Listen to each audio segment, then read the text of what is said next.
በወቅቱ ንጉስ የነበረው የሮም ንጉስ ዲዮቅልጥያኖስ ክርስቲያኖችን በብርቱ ያሳድድ ነበር። ቅድስት አርሴማን ክርስትናን እንድትክድና በውበቷ ተማርኮ እርሱን እንድታገባ በእጅጉ ይፈልግ ነበር። በየሬቨን ከተማ በቅርበት የሚገኝ ቦታ ነው።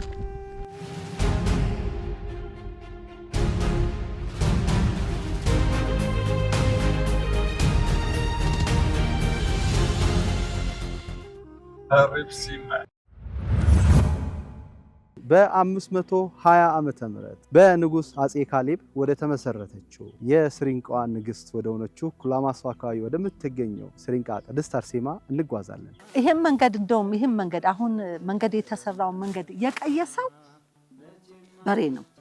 ታዝዬ ነበር የምገባው። እግዚአብሔር ምንም ለመናገርም እንደዚህ ነው ባለው ወደ 14 ፍሬ ምናምን ነበር። በተደጋጋሚ ይጥለኛል። ሳምንት ተኛለሁ። አዲስ አበባ ሄዳለሁ። ከደሴ ነው የምኖረው። ያ ሁላ ነገሮች ሁሉ አለፉና ህመም የለም ምንም የለም። አሁን ከብዙ አደጋ ጠብቃናለች። በጣም ከብዙ አደጋ ሌሊት እንጓዝ ነበር። ብዙ ሰዎች በቃሬዛ መተው ድነው ይሄዳሉ። አንደበታቸው ዱዳ ሆኖ መተው ተደስተው ይሄዳሉ። አንደኛ ላልፈቀደችለት ብዙ እያየን እያለ ማዶ የተመረሶች አሉ። ሰማዕቷ ታምረኛ ናት። ያልፈቀደችላቸውን እሷም ቃል ኪዳን ቦታውን ያልፈቀድኩን አስረግጥም ትላለች። እኛም ብይታይተናል። ኮረራ ማለት የሚባለው ብዙ ነው። ከሱባኤ ያወጡ ወስድብን። ሰማዕቷን የተጠጋ እስከ መጨረሻ ወድቆ አይወድቅም። በእውነት የተመኘውን ያጣል ብዬ ለአንድ ሰከንድ አላስብም። እኔ ሱባኤተኛ እንደ ጥንቱ ቢበዛ እንዳይቸገሩ፣ በጣም የታመመ ቢመጣ ወረፋ አይጠብቅም። እንደፈለገ ገብቶ ሽንት ቤቱን ተጠቅሞ ይወጣል። 7 ሰዓት 8 ሰዓት አቅም የሌላቸው ደካሞች ደግሞ ቀኑን ሙሉ ጠዋት ከአስፋልት ተነስተው ቀኑን ሙሉ ተጉዘው ማታ ይገባሉ። ከውጭ ዓለምም ያላችሁ በመላው ዓለም ያላችሁ የሰማዕቷ ወዳጆች የተጀመረው ተቋርጦ እንዳይቀር አደራ የጠበቀ ነው። አደራ። ስሪንቃ ቅድስት አርሴማን መነሻችን አድርገን ደግሞ ባህር ተሻግረን የእናታችን ቅድስት አርሴማ ሰማዕትነትን የተቀበለችበትን ቦታ ለመጎብኘት ወደናል። ስንጎበኝ ደግሞ እናንተም ከበረከት እንድትካፈሉ እዛ ቦታ አብረን እንጓዛለን። እንግዲህ ከስሪንቃ ቅድስት አርሴማ መተን እዚህ ደርሰናል። በየሬቨን ከተማ ቅርብ ርቀት ላይ የሚገኘው የእናታችን ቅድስት አርሴማ የእሷ ቤተክርስቲያን ላይ ነው የምንገኘው። በስመ አብ ወወልድ ወመንፈስ ቅዱስ አሐዱ አምላክ አሜን። ሰላም ጤና ይስጥልኝ ውድ የቲአርቲ ሚዲያ ቤተሰቦች፣ በያላችሁበት የዓለም ዳርቻ ሰላም፣ ፍቅር፣ ጤንነት፣ በጎነት ከእናንተ ጋር ይሁን። ይህ የቲአርቲ ሚዲያ ነው። እኔ ደግሞ ምን ያህል በንት ነኝ። ዛሬ አንድ ቦታ እናስጎበኛችኋለን። ይህ የት ነው ካላችሁ በ520 ዓመተ ምህረት አካባቢ በንጉስ አጼ ካሌብ ወደ ተመሰረተችው የስሪንቃዋ ንግስት ወደ ሆነችው ኩላማሷ አካባቢ ወደምትገኘው ስሪንቃ ቅድስት አርሴማ እንጓዛለን። እጅግ የሚያስደንቅ ብዙዎች ከዚህ ቦታ በረከት የተሳተፉበት ቦታ ነው። እስከ ፕሮግራማችን ፍጻሜ ድረስ አብራችሁን ቆዩ። ስሪንቃ ወልዲያ እንጓዛለን። ከዛም የሚያስገርም ቦታ እንወስዳችኋለን። ከእናንተ የሚጠበቀው ከኛ ጋር ቆይታ ማድረግ ብቻ ነው። አብረን እንሂድ።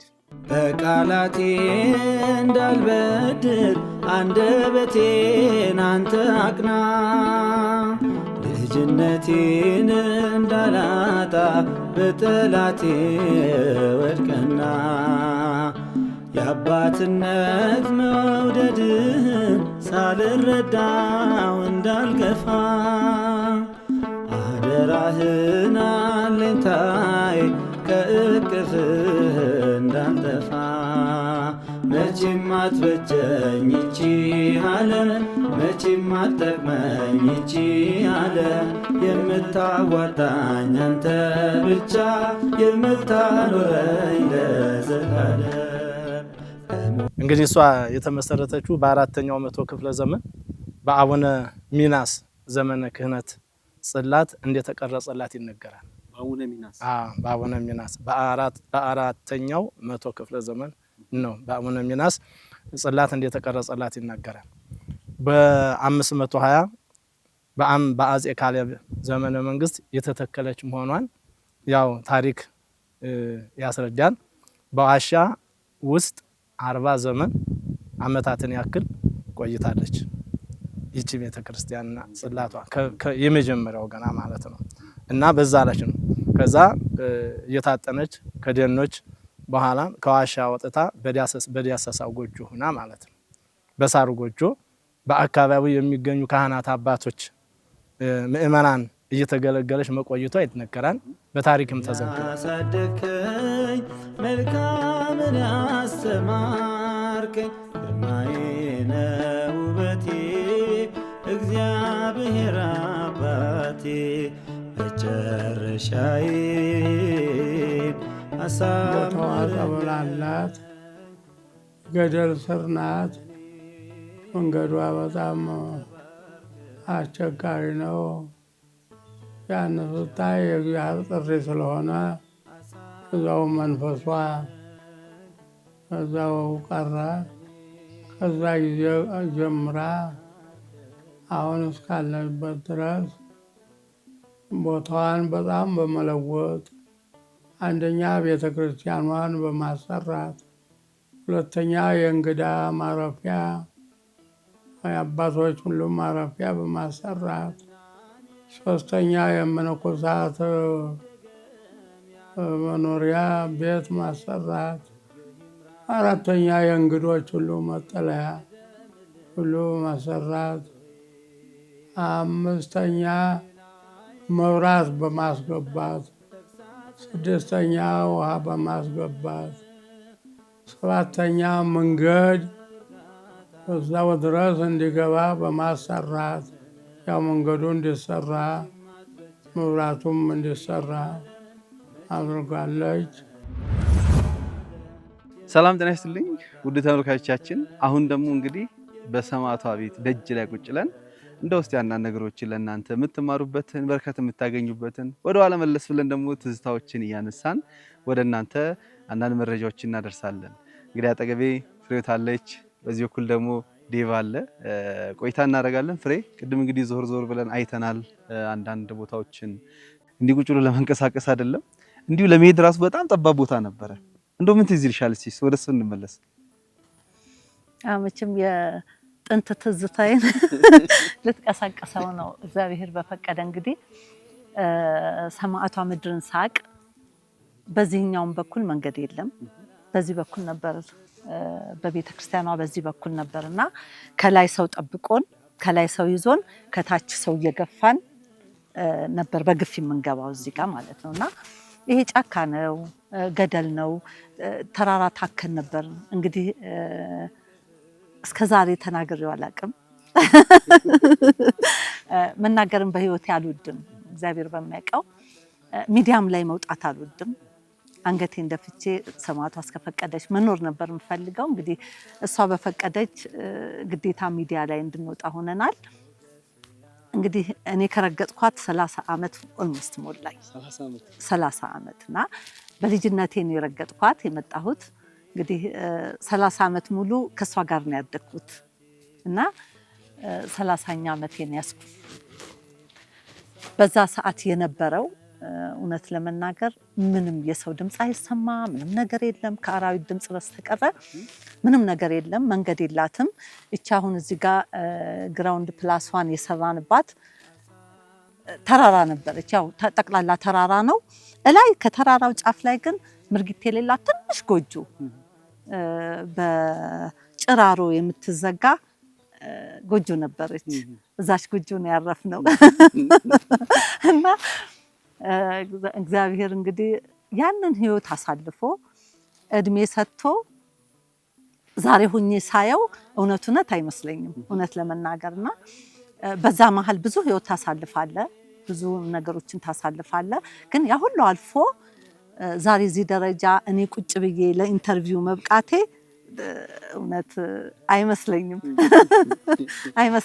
ለምን እግዚአብሔር ቸር ነው። በቃ እውነት ለመናገር ሰማዕቷ ኃያል እናት ናት። ከምንም በላይ በቃ ምንም መናገር የማልችለው የኔ ህይወት ራሱ አንድ ተአምር ነው። ምንም ጥያቄ የለውም። ህይወቴ በራሱ አንድ ተአምር ነው። ሳላቃት አውቃኝ፣ ሳልፈልጋት ፈልጋኝ ከህፃንነቴ ጠርታ በማላቀው ሀገር ነው። እንግዲህ እኔ ተወልጄ ያደግኩት አዲስ አበባ ነው፣ 4 ኪሎ ቤተ መንግስት ስር። ግን እሷ በፈቀደች ጠርታ ይኸው አስራ ይዛኛለች እስካሁን አለው። እንዴትም እንደኖርኩ አላቀውም። ለሰው ላይ መስል ይችላል። እኔ ነኝ የማቀው። ፍሬ እንዴት ኖርሽ ቢሉኝ አላቀውም። እንዴት እንደኖርኩ አላቀውም። እንዴት ይሄን ያህል እድሜም እንደኖርኩ አላቀውም። ከብዙ አደጋ ጠብቃናለች። በጣም ከብዙ አደጋ ሌሊት እንጓዝ ነበር፣ ቀንም እንደዛው። ግን ከብዙ አደጋ ከብዙ ፈተናዎች ጠብቃ እዚች ቦታ ላይ ዛሬ ለኢንተርቪው አበቃችኝ። ይሄ ትልቅ ተአምር ነው። ህይወቴ ራሱ ተአምር ነው። እውነት ለመናገር ህይወቴ ራሱ ተአምር ነው። የኔ እናት ሰማዕቷን የተጠጋ እስከ መጨረሻ ወድቆ አይወድቅም። በእውነት የተመኘውን ያጣል ብዬ ለአንድ ሰከንድ አላስብም። እኔ ለሱ የሚሆነው መልካም ነገር ከሆነ የተመኘውን ሁሉ ያጣል። እና እናታችን በተለይ በድሮዋ ስሪንቃ አርሴማ፣ ያው የስሪንቃ መንገድ ስለቀረ ነው አሁን ስሪንቃ ቀርቷል። መንገዱ በወልዲያ ስለሆነ በስሪንቃ አርሴማ ስለምትታወቅ በስሪንቃ አርሴማ እንግዲህ ስሪንቃ አርሴማ ተአምሯ ከእስከ አይባልም። እንኳን ደጇን ረግጦ በእውነት ስሟን ጠርቶ የሚያፍራለ ብዬ ለአንድ ሰከንድ አላስብም። የለም ተአምር ስታሳይ ያሳድጋናለች። እዚሁ እንግዲህ የአንድ ሰው እድሜ ማለት ነው። እዚህ ነው የአንድ ትውልድ እድሜ ነው እዚህ ኖር ነው። እና እግዚአብሔር በፈቀደ እንግዲህ ለኔ ተአምር ነው። እዚህ ዛሬ መቀመጤም ተአምር ነው። በአፄ ዘርዓ ያዕቆብ ነው የሚባል አባቶቻችን ያወራሉ። ከዛ በመነሳት ደግሞ እኛ በአባቶቻችን ተወልደን እዚህ እንደውም እረኛ ነበር። ከዚህ የበጎች እረኛ ነበር። ቤተክርስቲያኗ ዙሪያ በአፈር የተከበበች ነበረ። እንደገና ፍየል ወጣባን ነበር። ሳር ነበረች እንዲቻለ ድንጋይ ተጠግቷት አፈር ተጠግቷት ስትል ነበረች ነበር። ፍየል እንደውም ካላይቷ ላይ ወጥተው ይሄ ጨሌ ሳር ቤት ያወጣል እሱን ሲበሉ ነበር። መጨረሻ ላይ በ85 ዓመተ ምህረት እንደተባለው እሷን ፍሬ እየመጣች ስትመጣ ወዳውኑ ጧፉን ሁሉን ነገር መቀደሻም ደግሞ ትንሽ ከገበሬው እየተዋጣ ነበር። ከገበሬው ጋር እየተዋጣ ነበር። እንደ የለም ነበር እሷ ታመጣ ነበር። ገባስ አሁን 88 ዓመተ ምህረት እንደተባለው ህንጻ ጀመረች። ድሮ የነበረችበት ቢታይ የሚገርም ነገር ነው። ለነገሩ ተቀርጾ ከሆነ ደስ ይላል ታምኑልናላችሁ። እና ውድቀቱና ባፈር ተከባ ፍየል እየወጣባት እኛም ለታምር እኛም ግን ኖራልና አለም ነበረ። ግን ይሄን ታምር አሳየችን ሰማዕቷ። ምክንያቱም ያው ተፈጣሪና ፈጣሪ አይደለንም። አሁን ግን እሷ ታምሯ እንደረገገልጽ አሳየችን። አሁን የምታውን ነገር ስለሆነ እስከ ደረጃ ነው ጋር ተወላጅነን በጣም ሰማዕቷ እሱ ወንድሜ ብሎታል። መርገም ይችላልው አይኑ የማይ በሰው የሚበላ የነበረ ሰውዬ በግልጽ እዚህ እንደበላ በልልታ እንጀራዋን ቆርሶ ተሰጥቶ ተጥሎ እንደማንኛውም መስተንግዶ ተጥሎት ቁርስ ሲያረግ ሰማዕቷ በታምሯ ለሷ ላመናት ምግቧም ያው የሷ ቃል ኪዳኗም ስለሆነ አይቶ እልልታ ፈንድቶ እኛም ተገርመን አንዳንድ ሰዎች እንኳን ስናገኝ እንዲህ ሰማዕቷ እኮ ታምር ናት እንላለን። እና እስኪ ደረጃ እያየን ነው። ኩርትምትም ብሎ የተቀመጠ ጥሎት ምዶ ወንድሜ እንዳለው አዝለንሽንት እየተጠቀመ እያለ ደግሞ በራሱ ጧጧ እያለ የሄደ ሰማዕቷ የኔ ያክል ታምር የምትሰራ ናት። እና በጣም ታምር ፍሬህይወት ማለት እንደኔ ከሆነ ብዙ ታግላለች። አሁንም የሚታይ ነው። የሰው ልጅ ለእግዚአብሔር የሰው ልጅ በዱላ የትከሻዋ ተመታለች። ገበሬ ለምን በመባል ገበሬው አርማ በማድረግ አትሰራ በማለት ያው እንደ ሰማዕቷ አንገቷን ሰጥታለች። ሰማዕቷ በስለት እንደሰጠችው ያው እሷ በእሷ ላይ ስላደረች ግን ለስለት አልሰጠቻት። ምክንያቱም ያው እግዚአብሔር ይመስገን ካሁን ደርሳለች እንጂ ለስለት እንደሰጠችው ሰማዕቷ በዱላ ትከሻዋ ገበሬ እስከሚመታት ድረስ አልመለስም ብላ ከዛ አድርሳታለች። እና እስኪ ድረስ እናውቃለን። የኔ ጌታ ይሄ ገዳማ በፊት ያው በፊት ዘመን ያው ሀብታሞች ዱኛ ማዋያ ቆየ በጊው ልባ ቆየ ሳር ጎጆ ቆየች። ከያች ከሳር ጎጆዋ በጊው ልባ ቆየ ደጃፉ ክፍት ነበር አይዘጋም። ያው እየተመሰረተችበት በአፄ ዘርዓ ያዕቆብ ነው እያሉ አያውቁት። ቤተክርስቲያኗ የተሰራችበትን ራሱን አያውቁት። አባቶቻችን ብዙ ጊዜ ዘመን ስላላት ማለት ነው። አሁን ከያዝታ ስኖር ያው በ1985 ፍሬዬ መጣይ አንስታ ወደዛው ዕቃ ብዙ ይጎላት ነበር። ያን ዕቃውን አሟላይላት ሰበካ ጉባኤ ነበር የሚተዳደረው። ያን እያሟላይ ከ85 እስከ 88 ኖሬ በ88 እዚህ ቤተክርስቲያኑ ሀፋፍ ላይ ነበር። ሁሉ የለም ዛፍ ነበር ዙሪያውን የሚወጠራት ከወርታይ በጣም ሰው ለመዞር ያስቸግር ነበር። እንኳን ታቦት ተሸክሞ አይዞርም። አሁን እሱን ላሰራ ብላ ፈለገ። አንድ ድንጋይ በአንድ ብር ምናምን ያላይ ከገበሬው እየገዛች ስራ አስጀመረኝ። መሃል ላይ ድረስ እንደተሰራ ፈነዳ። እንቡ ተናደ እንደዚህ ዝናብ ብዛት ናዴው። ከዛም በኋላ እንደገና ህዝቡ ተብሰከሰከና አንስተን ሜዳ ቦታ ነው ሰደው እንግዲህ ገዳሙን ቤተክርስቲያኑን እያለ ሲል አይ እኔ አሰራለሁ ብላ ገባች። ከዚያ አንስታ ይህንን ገደል ግንብ አሰራይ። ዕቃ ቤቱንም ይህን ቤተ ልሞን የምታወት አያይዛ አሰራይ። ከዚያ እስከ 97 ድረስ አስጠቃላ አሰርታ አዳራሽም እዛ እንደ አዳራሽ አሳነጸች። ይሄ ሁሉ ገደል ነበረ። ሙሉ ገደል እየተቆፈረ በሰው ኃይል ነው ወዛደር እየከፈለ መዶማ ይመጣል ይሰበራል። ያ ሁሉ አድራጎት አድርጋ ከያም ላይ ደግሞ ገበሬው እነዛታል በዱላም ድረስ ይመቷታል። ብዙ ነገሮች አደረገኝ።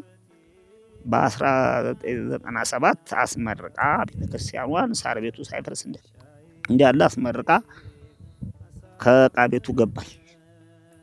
ከዚያን አንስታ እግዚአብሔር የተመሰገነ አምላክ ይሁን። ይሄው በአመት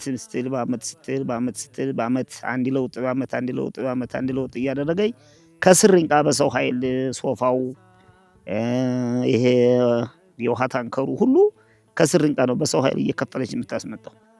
ይሄ ሁሉ ቆርቆሮ ክዳኑ ቤተክርስቲያኗም ይሄም ባህያ እየተጫነ በሰው ኃይል እያደረገች ያው በቀን 2 የምከድበት ሰዓት አላት። በእግሯ እንዲያሁኑ መኪና የለም ምን የለ ከስርንቃ በላይ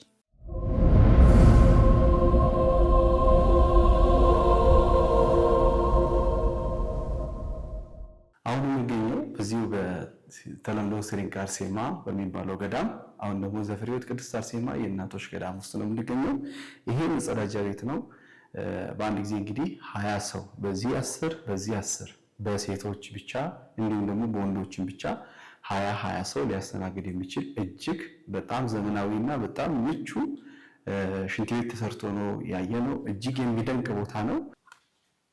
ይሄ ወንዶቹ ነው 20 ምናልባት እግዚአብሔር ፈቅዶ አገር ሰላም ሆኖ ሱቢያተኛ እንደ ጥንቱ ቢበዛ እንዳይቸገሩ በጣም የታመመ ቢመጣ ወረፋ አይጠብቅም። እንደፈለገ ገብቶ ሽንት ቤቱን ተጠቅሞ ይወጣል። አሁን አልተለመደም እንደዚህ እንትን ላይ አሁን ገዳም ላይ ምናምን ብዙ ጊዜ በዚህ ያህል ኮስት መሰራቱ ጥቅሙ ምንድን ነው? እንደዚህ በዚህ አይነት ማቴሪያል መሰራቱ ምን መሰለህ ጥቅሙ ሽንት ቤት ሲሸት እንደራሴ ሲሸት ለበሽተኛ ጨምሮ በሽተኛ ነው የሚያደርገው። ትልቁ ነገር ከመኖሪያ ቤት ሽንት ቤት ነው የሚመረጠው መጽዳት ያለበት። ስለዚህ ይሄንን እኛ ሴራሚክ ወጪ አውጥተን የሰራነው እንድናጥበው እንዲጸዳ በየሳምንቱ እየታጠበ የሚመጡት ልጆቿ ደስ ብሏቸው ደስተኛ ሆነው ተስተናግደው እንዲሄዱ። እድሜውም ረጅም ነው። በቃ እስከ መጨረሻው እስከ እድሜ ልክ ይቀየራል። እንዲሆናል አትለውም። ከዚህ በለጠ የሚሰራ ነገር ስለሌለ፣ ስለዚህ ይሄ የእድሜ ልክ ስራ እንዲሆን አድርገን ነው የሰራነው ከእግዚአብሔር ጋር። ስለዚህ ወንዶቹ ብቻውን በዛ በኩል 10 በዚህ በኩል 20 ወንዶች ማለት ነው። ልክ በእንደዚሁ ተመሳሳይ በዛ በኩል የሴቶቹ 20 3 የገላ መታጠቢያ የእጅ መታጠቢያ 4 አድርገን ሻወር ቤት 3 ሻወር ቤት። ሌላው ደግሞ አሁን እዚህ ጋር የተጠቀምነው አልሙኒየም ነው። አልሙኒየም እንትና ቅንጦት አይደለም። እኛ ቅንጦት አይደለም አልሙኒየም የተጠቀምነው። ምን ጊዜ ብረት ሽንት ይበላዋል። ሽንት ስለሚበላው ያንን ምናልባት የሚገቡት ወደፊት የሚረከቡት እናቶች መነኮሳት ለመቀየር ምን ለማለት አይቸገሩም። ይሄ ሽንት አይበላው። ይሄ የእድሜ ልክ ነው። ያንን በማሰብ አልሙኒየም በር አድርገነዋል። ይሄ ደግሞ የሴቶቹ ነው። ይሄ ሴቶቹ ነው። እንግዲህ ለብዙ አመት ማለት ይቻላል የሽንት ቤት ችግር ነው ያለባት እቺ ገዳም። ቦታም ስላልነበረን በጣም እህቶችም ወንድሞችም የሚመጡት ልጆቿ ሁሉ የሚሳቀቁና የሚጨነቁት ለሽንት ቤት ነበር እውነት ለመናገርና ያንን በማሰብም ነው ሰማዕቷ ፈቅዳ ይህንን ቦታ መንገዷ ሲገባ አንድ ገበሬ ነው ተራራውን ስጦታ የሰጠን።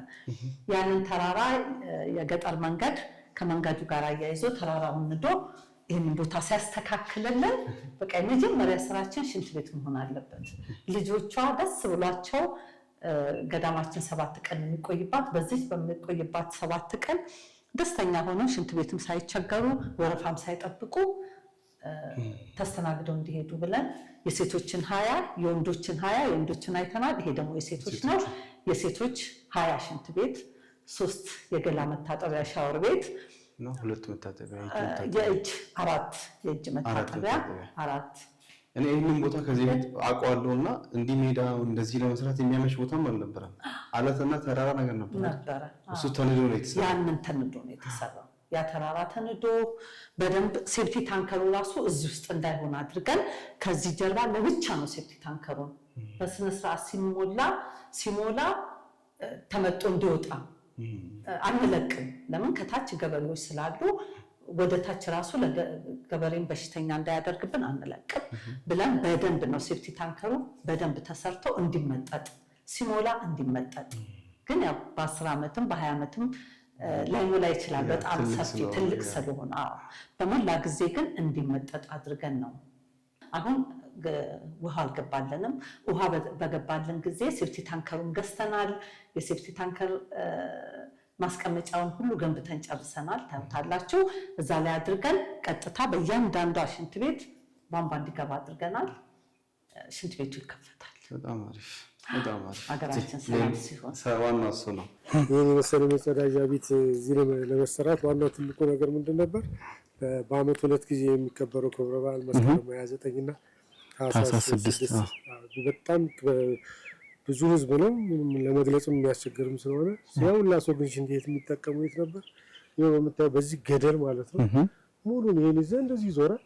አቅም የሌለው ሰውም እዚሁ አካባቢ ይሆናል። በጣም ከባድ ችግር ነው። ያው ለመግለጽም በሰዓቱ እንደዚህ ነው የማትለው ነገር። እጅ መታጠቢያም የለ ምንም የለ። በሽታም እዛው ህብረተሰቡ በጣም የሚመጣው ምዕመንም አብሮ እየተከታተለ ስለሚጸዳ ያ ችግር ነው። እንግዲህ እግዚአብሔር ደግሞ ለሰማዕቷ ወዳጆች ደግሞ ይሄ ስራ እንደዚህ በሚያምር መልኩ የተሰራ ነው የምታየው። ቀን ቀን መብራትም አያስፈልገው፣ ጣራው ክፍት ነው፣ የሚታይም ነገር ነው።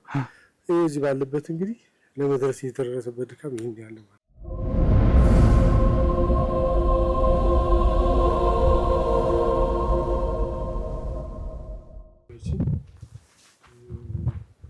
የጽዳት ቤት ናት። የጽዳት ቤት የጽዳት ቤት ናት። ሽንት ቤቱን የሚጸዳበት እቃ ጠቅላላ የሚቀመጥባት ከላይ ሮቶ የምናስቀምጥበት፣ ይችኛዋ ክፍል ግን ጽዳት ሰራተኛዋ እቃዋን የምታስቀምጥበት በስነ ስርዓት አድርገን ሰርተናታል። የሚጸዳበት እቃ ስለዚህ ሁሉ ነገር የተሟላለት ነው። ምንም ነገር የተሟላለት ሁሉ ነገር የተሟላለት ነው። አሁን እኛ ትልቁ ነገር ይህንን እቃ አስቀድመነዋል። እዚህ ጋር ግን የተጠማቂ አዳራሽ ተጠማቂዎች የሚያርፉበት አዳራሽ የለንም።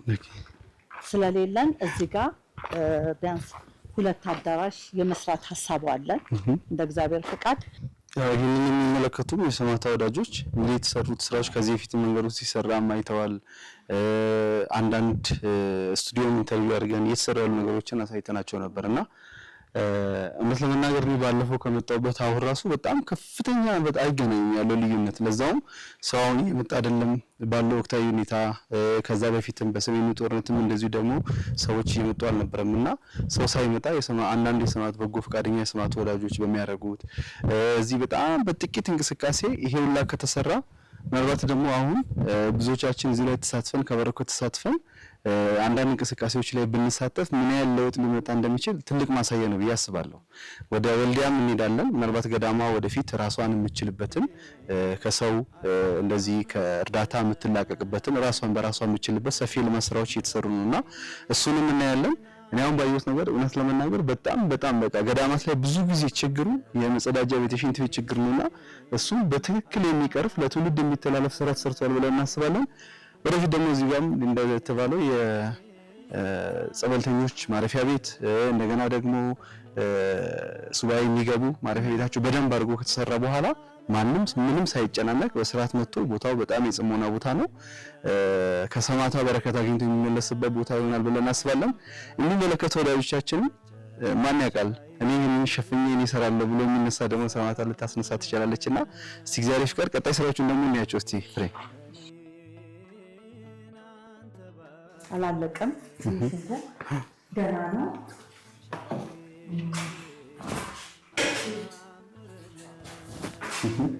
ይቺ ጸበል መግጃ ናት። እዚህ በኩል ተከታታይ ሰው እዚህ ጋር ሆኖ ጸበሉን ከዚህ እየተቀዳ በዚህ በኩል ይሰጠዋል። ይሄኛው ስዕል አለው ግን አላለቀም። ይቺ ጸበል መግጃ ናት። ጸበል መግጃ ነች ይቺ። በቃላቴ እንዳልበድል አንደበቴን አንተ አቅና የሴቶች የጸበል ቤት ነው። መጠመቂያ ጸበል የምንጠመቅባት ለሴቶች የተዘጋጀች ናት። እችኛዋ ልብስ የሚቀይሩባት እናዘጋጃለን። እዚህ ተቀምጠው ልብሳቸውን ቀይረው ያኛው መጠመቂያቸው 6 መጠመቂያ አለ። እንግዲህ በአንድ ጊዜ 6 ሰው ይጠመቃል። ያደረግነው እችኛው ማረፊያቸው ነው፣ መጠበቂያቸው ነው። አንተ ብቻ የምታኖረኝ ለዘላለም ሞገስ ያሳደከኝ መልካም። ይሄ ደግሞ የወንዶች ነው። ይሄ ወንዶች ነው። ልክ እንደዛው እንደ እህቶቻችን መጠመቂያ ቅርታ ይችኛዋ ማረፊያቸው ናት። ልብስና የሚቀያየሩባት ናት። እዚህ እንትን ብለው እዛቸው ሄደው ይጠመቃል። የውስጥ ደግሞ መጠመቂያ ነው። ልክ እንደ እህቶቻችን 6 አለ። የወንዶችን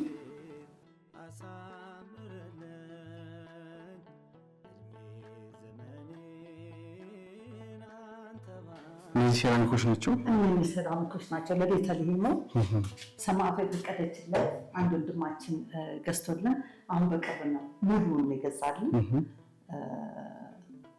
ጭነን አምጥተን የቤተልሔም ማለት ሴራሚክ ነው። ይችኛዋ እንግዲህ እንደ ሱቅ የምንጠቀምባት ወደፊት ብለን የሰራናት ናት። ስለዚህ ወደፊት ሊሰሩ የታሰቡ ስራዎች እንዳለ ተጀምሯል። ያው የማለቃቸው ጉዳይ ነው እንጂ ይሄ ድንገት የሚጀመር ሀሳብ ሳይሆን ሁሉ ነገር አሁን ተሰርቶ ተጠንቅቆ አልቆ ለትውልድ የሚተላለፍ ነገር ለመስራት ሁሉም በጥናት ነው የተሰራ ያለው።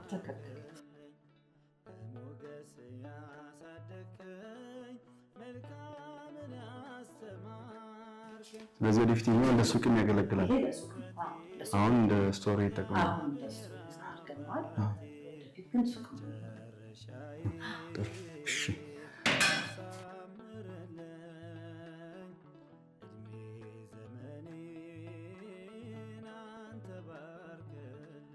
የስዕል ቤት ነው። በዓል መጨናነቅ ሲኖር ሳቀር ሙሉ እንዳለ እሱ በጣም ይቸገራል። በሚያምር መልኩ ተደርጎ ነው የስዕል ቤት የተሰራው። ትልቁ ነገሩ የፕሮጀክቱ መንፈስ እስከዛሬ እንደምታየው እያንዳንዷ ኔት የተሰራችው በኢንጂነሮች በባለሙያዎች እንዳያዳግም የተሰሩ ያሉት ስራዎች ናቸው እና እነዚህ ቀጣይነት እንዲኖሩ ደግሞ የተጀመሩት ነገር ከዛ ጀምሮ ያለው አቅም ማለት ነው። እግዚአብሔር ያንዳንዱ ሰው ላይ የራሱ ስራ ስለሚሰራ የሰማዕቷ ወዳጅ የሆናችሁ ደግሞ ደግሞ ትክክል። አይ የሚገርም ነው። አሁን ይሄ ቦታ እንደዚህ ራሱ ከዚህ በፊት የነበረው አሁን እኮ ቢያንስ ጸሎተኞች መተውም ተጠማቂያንም እዚሁ እንደገና ደግሞ ሱባኤ የሚገቡትም ጨርሰው ቢወጡ የሆነ ከራሳቸው ጋር ለመነጋገር እንኳን ወክ ያደረጉ ቢሄዱ አንዳንድ ጊዜ በጸጥታ ውስጥ ከተፈጥሮ ጋር ይገናኛሉና እና ያ በፊት የነበረው ነገር ሁሉ ቀርቶ ሁሉ ተስተካክሎ እንዲሆኑ ማየቱ ምናልባት ከዚህ በፊት ይሄን ቦታ የሚያውቁ ሰዎች አሁን መጥተው ቢያዩት ምን ያህል እድለኛ እንደሚሆኑ አስቢ እንግዲህና መኪና ደግሞ እስከ ገዳሙ ድረስ ገብቷል መንገዱ። እንደምን ይሰማሻል አሁን ስታስቢ? ከመጀመሪያ ጀምሮ ያለው ነገር ስለምታውቂ ምን ይሰማሻል ነው? እግዚአብሔርን ቸርነት አመሰግናለሁ። ለምን ትልቁ እግዚአብሔር ሲፈቅድ ስለሆነ ያንን ህይወት አሳልፎ መድኃኔዓለም እድሜ ሰጥቶ ከስንት አደጋ ጠብቆ እዚህ ደረጃ ይህንን ማሳየት ለኔ ማለት ትልቅ ተአምር ነው። እግዚአብሔር በሚያውቀው ትልቅ ይሆናል ብዬ የማላስበው በእግዚአብሔር ቸርነት ግን ይሆናል። በጣም ትልቅ ነገር ነው። እውነት ለመናገር አንዳንዴ ራሴም ሳየው እውነት ስለማይመስለኝ ማለት ነው። ሁሌ ለኔ አዲስ ናት ሁሌ እና እውነት አይመስለኝም። እየሄድኩበት እየኖርኩበት እንኳን እውነት አይመስለኝም። እግዚአብሔር ለዚህ ስላበቃኝ ስላሳየኝ አምላኬን አመሰግነዋለሁ። በእርግጠኝነት ልጆቿም ድሮ የሚያውቋት የነበረውን መከራ የነበረውን ድካም ከስሪንቃ በእግር ነበረ የምንጓዘው 7 ሰዓት ነው ያስኬድ ነው። አዎ 7 ሰዓት 8 ሰዓት አቅም የሌላቸው ደካሞች ደግሞ ቀኑን ሙሉ ጠዋት ከአስፋልት ተነስተው ቀኑን ሙሉ ተጉዘው ማታ ይገባሉ። ውጣ ወረዱ መንገዱ አይመችም እና ያንን ሁሉ የሚያውቋት ድሮ የሚያውቋት በእርግጠኝነት በጣም ነው የሚደሰቱት። ይህንን በማየታቸው ይደሰታሉ እና እግዚአብሔር ለዚህ ቸርነት ስላበቃን እግዚአብሔር እናመሰግናለን። አሜን። በፊት በዛ በስሪንቃ በከተማ በኩል 7 ሰዓት 8 ሰዓት ያስኬድ ነበር። ከዛ በኋላ ደግሞ እስከ እዚህ ድረስ መጥቶ እንደዚህ 4 ሰዓት 3 ሰዓት ያስኬድ ነበር። ዛሬ ላይ ግን መጥቶ ቦታው ላይ ሱባኤ መግባት የሚፈልግ ቢኖር ጸበል ተጠምቆ መሄድ የሚፈልግ ቢኖር ቀጥታ እንደ በፊቱ የእግር መንገድ ብዙ ሳይጓዝ መኪና ገዳሙ ድረስ ይገባል። ገዳሙ ከገባ በኋላ ደግሞ እጅግ ፍጹም ሰላም በሆነ ሁኔታ ከገዳሙ በረከት አግኝቶ የሚሄድበት ሁኔታ ተፈጥሯልና እኔ የሚገርም በተለይ ደግሞ ሌሎች መሰረተ ልማቶች አሁን እያየን ነበር። ጸበል ቤቱን አይተናል፣ ሽንት ቤቶቹን አይተናል፣ ሌሎች እንግዳ ማረፊያዎች አይተናል። ቤተልሔም በጣም በሚያስደንቅ ሁኔታ ገደል ላይ ነው የተሰራው። ምናልባት እኛ ለራሳችን የምንሰጠው ነገር ግምት ትንሽ ስለሆነ ነው እንጂ ከዚህ በፊት የነበሩ አባቶቻችን ዋሻ መሬት በስተው ዋሻ ሰርተው አለትን ሰንጥቀው የሚሰሩትን አይነት ሁኔታ በዘመናዊ መንገድ እየተሰራ ነውና ይሄ ቀላል የሚባል ነገር አይደለም። ገዳሙ ራሱን የቻለ ገቢ ያለው ሁላ ሲሰራ ገዳሟ ራሷን የቻለ ገቢ የላትም። ገቢዋ ልጆቿ ናቸው። አንድም ሁለትም የሚመጡት እዚህ በሚጥሉላት በሚሰጧት አስራት እንደውም ደግሞ ሰማዕቷ የልቦናቸውን ፈጽማላቸው በአካውንት በሚያስገቡልን ነው። እንግዲህ ሌላ ምንም አይነት ገቢ የለንም። ያችኑ ግን ሰማዕቷ በረከቷ ሰፊ ነው። እግዚአብሔር ይመስገን። እንደውም ከኮሮና ጀምሮ ያለው ነገር በጣም የኛን ገዳም በጣም ጎርቷታል እና ያ ነው እንጂ ምንም ገቢ የላትም። ልጆቿን ጠብቀን ነው የምናገኛትን ግን ስራ ላይ ነው የምናወጣው። እግዚአብሔር ይመስገን።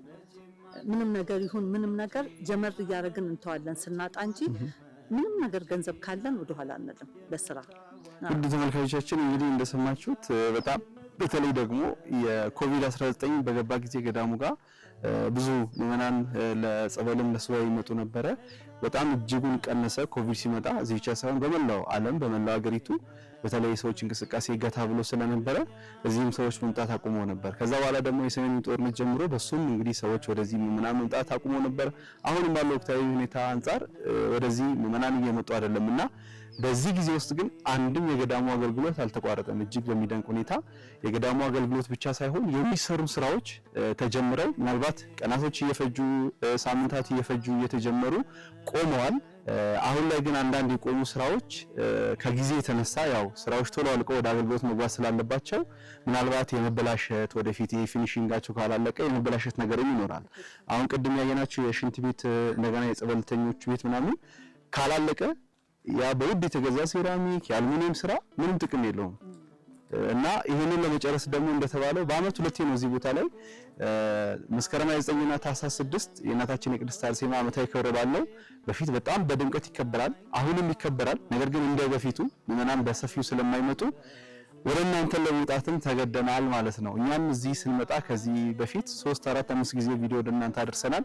ገዳሙ ቪዲዮ የቀረጸ እንደዚህ ይርዱን እንደዚህ ያርጉልን የሚል ባህልም የለውም ይሄ ገዳም እና አሁን ግን ያው ነገሮች ከበድ ስላሉ ወደ እናንተ ፊት መተናል ማለት ነው። እኛም የገዳሙን ጥሪ ተቀብለን መተን እዚህ ቦታ ላይ እንገኛለን። ከአዲስ አበባ ከ600 ኦልሞስት ወደ 700 ኪሎ ሜትር ተጉዘን እዚህ ቦታ ላይ ተገኝተናል። ይሄንን ስታዩ እናንተ በጣም ደስተኛ እንደሆናችሁ ተስፋ እናደርጋለን። ስለ ስሪንቃ ገዳም ወይ ደግሞ ስለ ቀድሞ ስሪንቃ ገዳም አሁን በፍሬሕይወት ቅድስት አርሴማ የእናቶች ገዳም ተብሎ የሚጠራውን ስትሰሙ ውስጣችሁ የሚሰማ ነገር አለ። በስራ የሚታማ አይደለም። የምታዩት ነገር ሁሉ ነገር ያሳምናችኋልና አዲስ አበባ ሆነን ብንነግራችሁ እንችላለን። ነገር ግን ቦታው ድረስ መተን ያለውን ነገር ለእናንተ ማሳይ ስለፈለግን እዚህ መተናል። በሚችሉት መጠን ገዳሙን አግዙ። ይህንን ገዳም በማገዝ ከበረከቱ ከቅድስት አርሴማ በረከት እንድትካፈሉ እኛም ጥሪያችንን እናስተላልፋለን። ከታች ስልክ ቁጥር እናስቀምጣለን፣ የባንክ አድራሻችሁን እናስቀምጣለን። በሚችሉት መታችሁ አግዙ። በጉልበትም ቦታው ላይ በሚሰሩ ስራዎች በጉልበትም እናግዛለን ካላችሁ ደግሞ በጣም ደስ እያለን በጉልበት የምታግዙትን ስራ እንቀበላለን ብሏል ገዳሙ።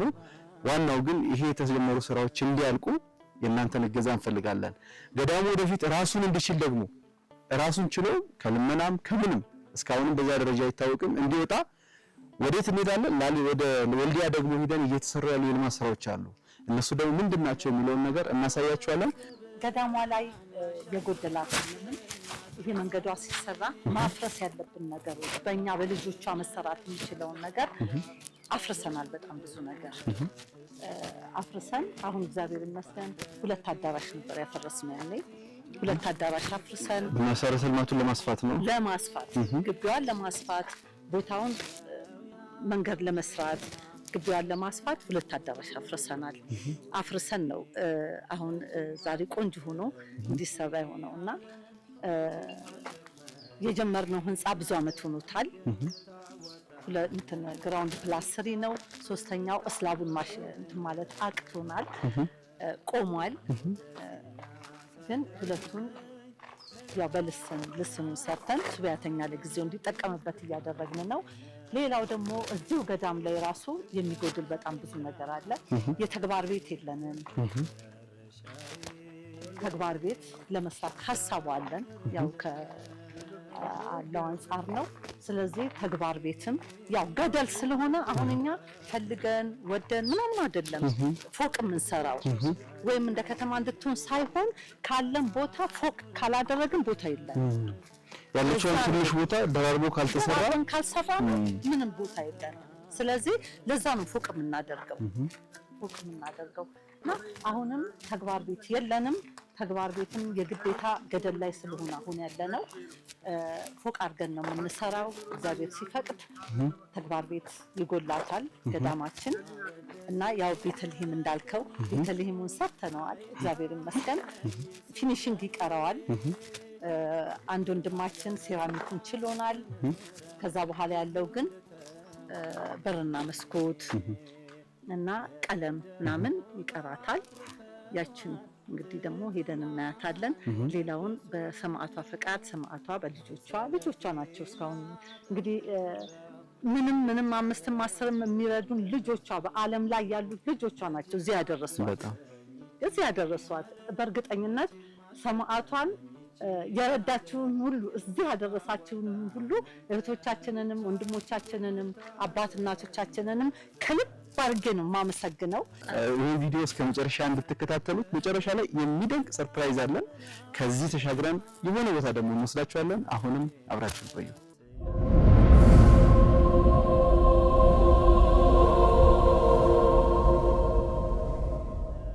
አዎ እንደው በጣም ታምር ነው። እኔም ራሱ እዚህ ሆኜ ካንቺ ጋር ይሄንን አንድ ውይይት አድርገናል። ከዛ በፊት መንገዱ ሲመረቅ እንደገና የሆነ አንድ ጊዜ መዝሙር ሲመረቅ ከዛ በፊት በግል ቦታው ላይ በጣም ተመላልሼ አውቃለሁ። በጣም በረከት ያለበት ቦታ ነውና እንደውም አንድ እህቴ ምን አለችኝ፣ ስሪንቃ አርሴማ ጅሩ አርሴማ ሄዳለሁ አውቶቡስ ተራ ሄድኩኝና ጅሩ አርሴማ ነይ ግቢ አለች ረዳቱ። ከዛ አላቅም ወልዲያ ስደርስ ነው ራሴን ማቋል ጅሩ አርሴማ ብሎ ስሪንቃ አርሴማ መጣውኝ አለችና ሱባኤ ገብቼ ነው ዋሻ ገብቼ ምናምን አለችና በጣም በቃ የሚገርም በቃ ስለ ቦታው ስትናገር ሰምቻት የቦታውን በረከት ብዙዎች ይናገራሉ። ቀደም እንዳልኩት ራሳቸው መጥቶ ከበረከቱ የተካፈሉ አሉ፣ ቤተሰቦቻቸው ይመጡ አሉ፣ ጓደኞቻቸው ይመጡ አሉ፣ የሚያውቁት ይመጡ አሉና ስለ ስሪንቃ ሲሰማ እንግዲህ በመዝሙር በዝማሬ በተለያየ ነገር የቦታው ታላቅነት ተገልጿል። ያኔ ሲመጣ የነበረው ነገር ታውቂዋለሽ ፍሬ 8 ሰዓት 9 ሰዓት ጉዞ ነበረው በተለይ በስሪንቃ በከተማ በኩል። በእዜትም ስንመጣ ደግሞ ከ4 ሰዓት በላይ ያስኬድ ነበር። ያኔ የነበረውን ሁኔታ ስታስዩ በተለይ ገዳሙ አሁን ቅድም እንዳልኩት እንዲህ ሰፋ ብለን ቦታ ይሄን ሰፊ ቦታ ይዘን ቁጭ ብለን ኢንተርቪው ስናደርግ እንደው ከዛሬ ጥቂት ዓመታት በፊት ይሄም ሳይሸረሸር ዳገቱ ተራራውም ሳይናድ የነበረውን ነገርና ዛሬ ላይ ነው እግዚአብሔርን ኃያልነት ስታይ ምን ታስቢያለሽ? እጹብ ድንቅ ነው የምለው። እጹብ ድንቅ ነው። ለምን ከስሪንቃ ተነስተን በእግር ነው የምንጓዘው። መንገዱ አድካሚ ነው፣ አሰልቺ ነው፣ ውጣ ውረድ። እዚህ ጋር ተይዤ እኔ የሰማዕቷን ገደል ሁልጊዜ ከታች ገበሬዎች መጥተው አዝለው ነበር ይዘውኝ የሚገቡት። ድሮ በመታዘል ነበር የምገባው። አልችልም ገደል፣ አላቅም ገደል እና አይ ያቺ ልጅ መጣች ተብሎ ከታች ይመጡልኝና ቁጭ ነበር የምለው። ልም ያለ ገደል ስለነበር ቁጭ ነበር የምለው። ከዛ ያቺ ልጅ መጣች ተብሎ ይመጣና አንድ ልጅ ነበረ ያዝለኛል። ታዝዬ ነበር የምገባው። እግዚአብሔር ከዛ ሲል እኔው እየኖርኩበት ሲሄድ ሳስቆፍር ትንሽ መንገዱ አይቆፈር እያልኩ ሳስቆፍር ትንሽ እንኳን ለአንድ ሰው መንገድ የተገኘው ደግሞ እያስቆፈርን እኛ እያስቆፈርን ራሴ እያስቆፈርኩኝ ከዛ እያስቆፈርኩ እንኳን ታዝዬ ነበር ገደል ስለማላቅ የምመጣው እና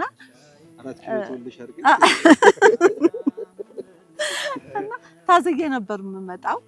ከዛ በኋላ ያው ከመኖር እኮ ትለማመደዋለህ እና ከስሪንቃ ጀምረን እዚህ መተን እንደገና ተመልሰን ሄደን እኔማ ሁለት በቀን 2-3 ሄድበት ነበረ።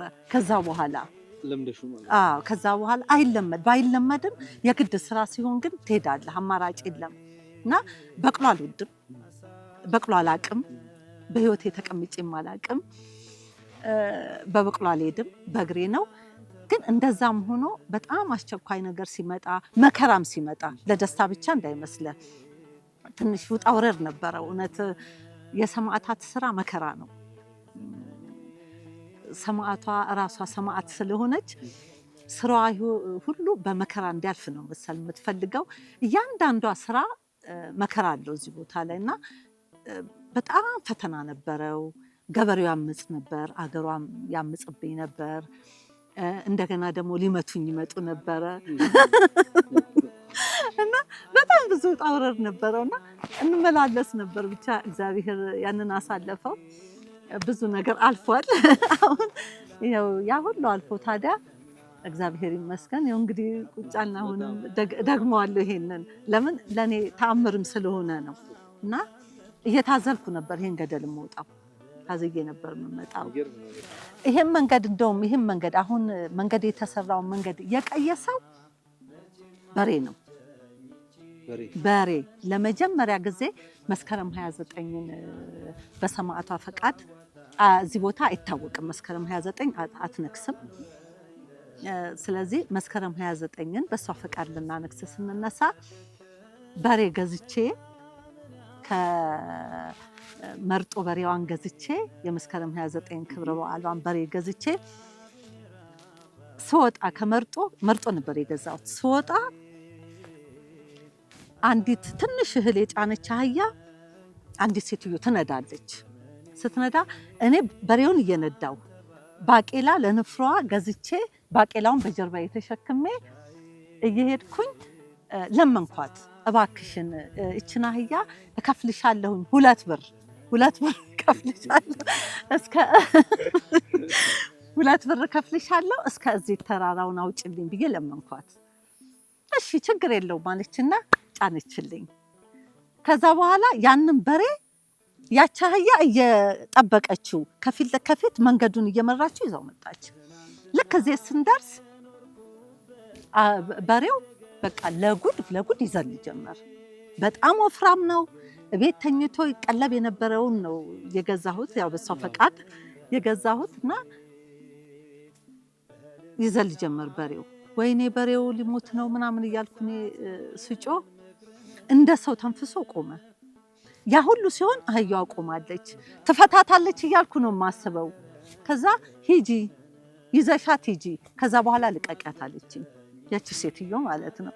እሺ አልኩና ተአምር ብዬ ደስ ብሎኝ አህያዋ እየመራችው በሬውን ይዛው በዚህ ስትገባ አረ ገደል ይገባሉ። አንድ ገበሬ ከተለኝ ነበር።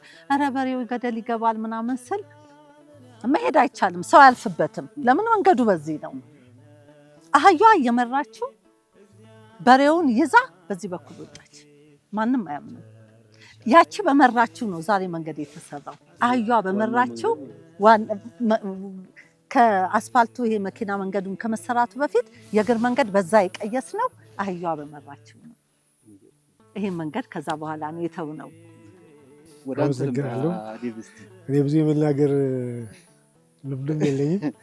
ያው የእናቴ ነገርም ስለሆነ ነው ምናልባት አደባባም እንደዚህ እንትን ያልኩት እንጂ ያው ስለ እናታችን ስለ ቅድስት አርሴማ ብናወራው ብንናገረው መቼም ምንም የሚያልቅም ነገርም ስላልሆነ ከኔ የበለጠ በጣም ብዙ ሰው እዚህ ቦታ ላይ መጥቶ የተፈወሰ ከስሩ ያልተፈታ ከጭንቀቱ ያልወጣ ማንም ሰው አለ ብዬ ነው ያላሰብም። እህታችን በደንብ አድርጋ እንግዲህ ምናልባት ከመቶ ሁለቱን ነው ተናገሮች ብዬ ልል እችላለሁ። ከአመጣጡ ጀምራ ብዙ ነገር አድርገዋለች። የነበረው በጣም ብዙ ነገሮች ነው ያለፉት እዚህ ቦታ ላይ እና እኔ እንግዲህ መኖር በዚህ መመላለስ ከጀመርኩ ካልተሳሳትኩ 21 22 እንደዚህ አካባቢ ወደ 22 ዓመት አካባቢ ይሆናል። በጣም ጎጆ ቤቷ ላይ እና ትንሽ ነገር ነበር።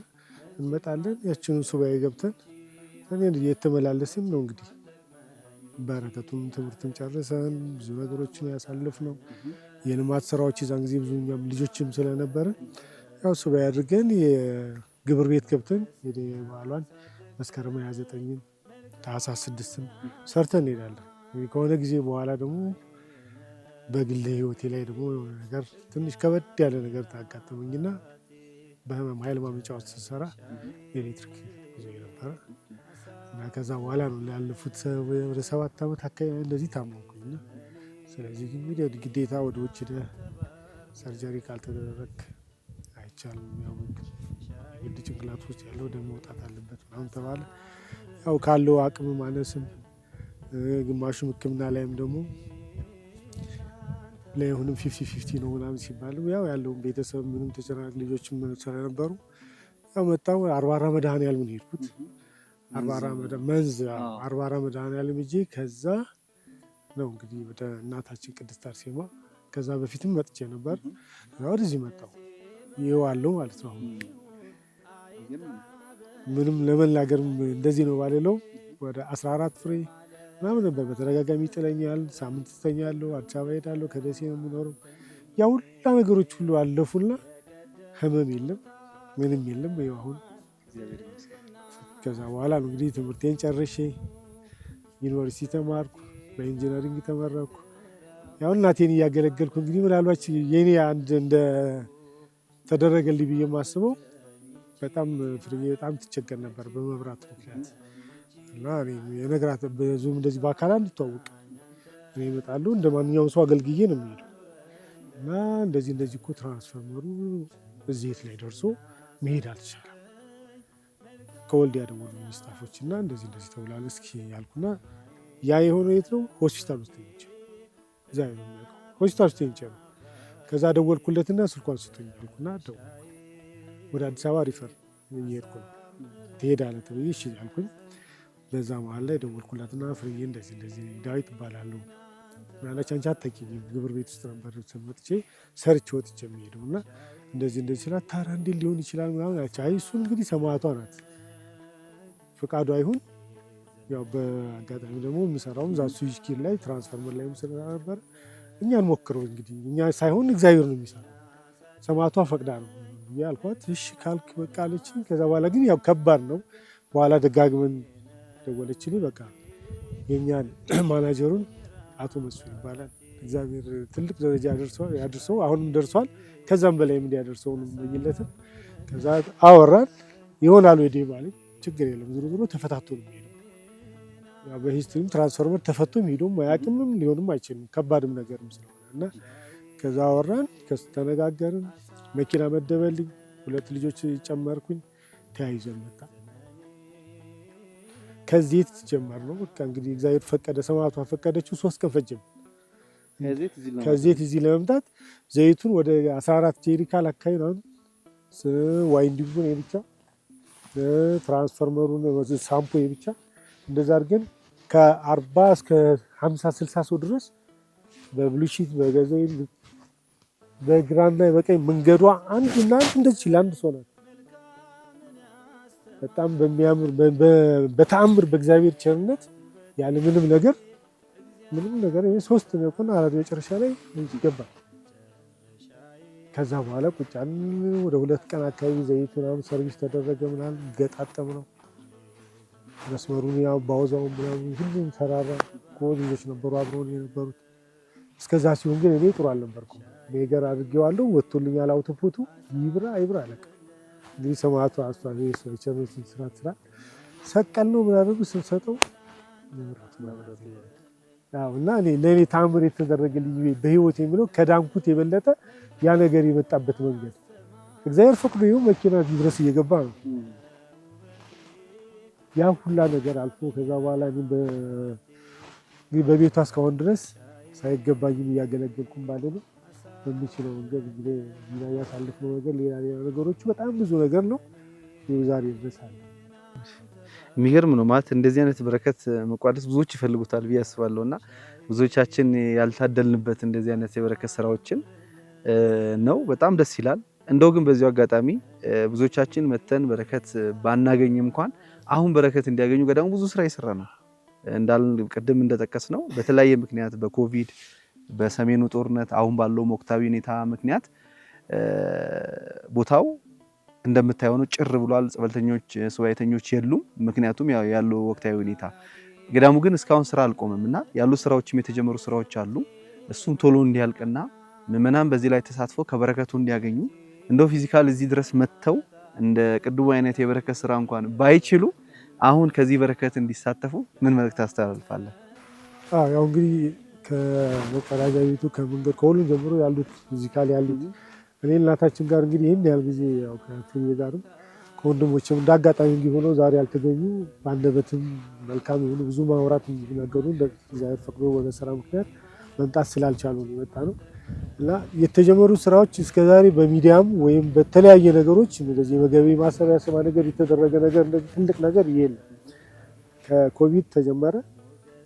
ከኮቪድ በኋላ የሰሜኑ ጦርነት ከዛ በኋላ እንደገና አሁን ያለው ደግሞ ነገሮችና ያ ነገር ተፈጠረና የተጀመሩትን ነገሮች በምን ይጨርሱ። እንደዛም ሁሉ ግን የሰማዕታው ልጆች አሁንም በረከታቸው አሁንም ክብሩን ይሰዱ ለልጆቿ እስካሁን ድረስ አልተቋረጠ። አሁን ግን ከባድ ነገር ላይ የተደረሰበት መንገድ የምታየው ነው። ሰራተኛ የሚከፈልበት መንገድ የለም። አገልግሎትም እንደምታየው ነው ያለው ለማድረግ ግን ወደሚለው አቅጣጫ ስንመጣ ነው እንግዲህ ወደ ወንድማችን ወደ አንተ የመጣ ነው። ድሮም ያስቸገርና አንተን ነው። አሁንም ወደዚህ የመጣ ነው እና አሁንም በመላው ዓለም የምትገኙ የሰማዕቷ ልጆች እግዚአብሔር ቃል ኪዳኗም ቦታ ያልደረገጠ ነው የምትለው በሞናም ላሰበም ስለሆነ የምትለው የተጀመሩት ስራዎች ጎልዲያም ላይ ትልልቅ ፕሮጀክቶች የተጀመሩትም አሉ። እዚህም የተጀመሩትም ብዙ ነገሮችን ለማድረግ ግዴታ አቅም ማለት ነው።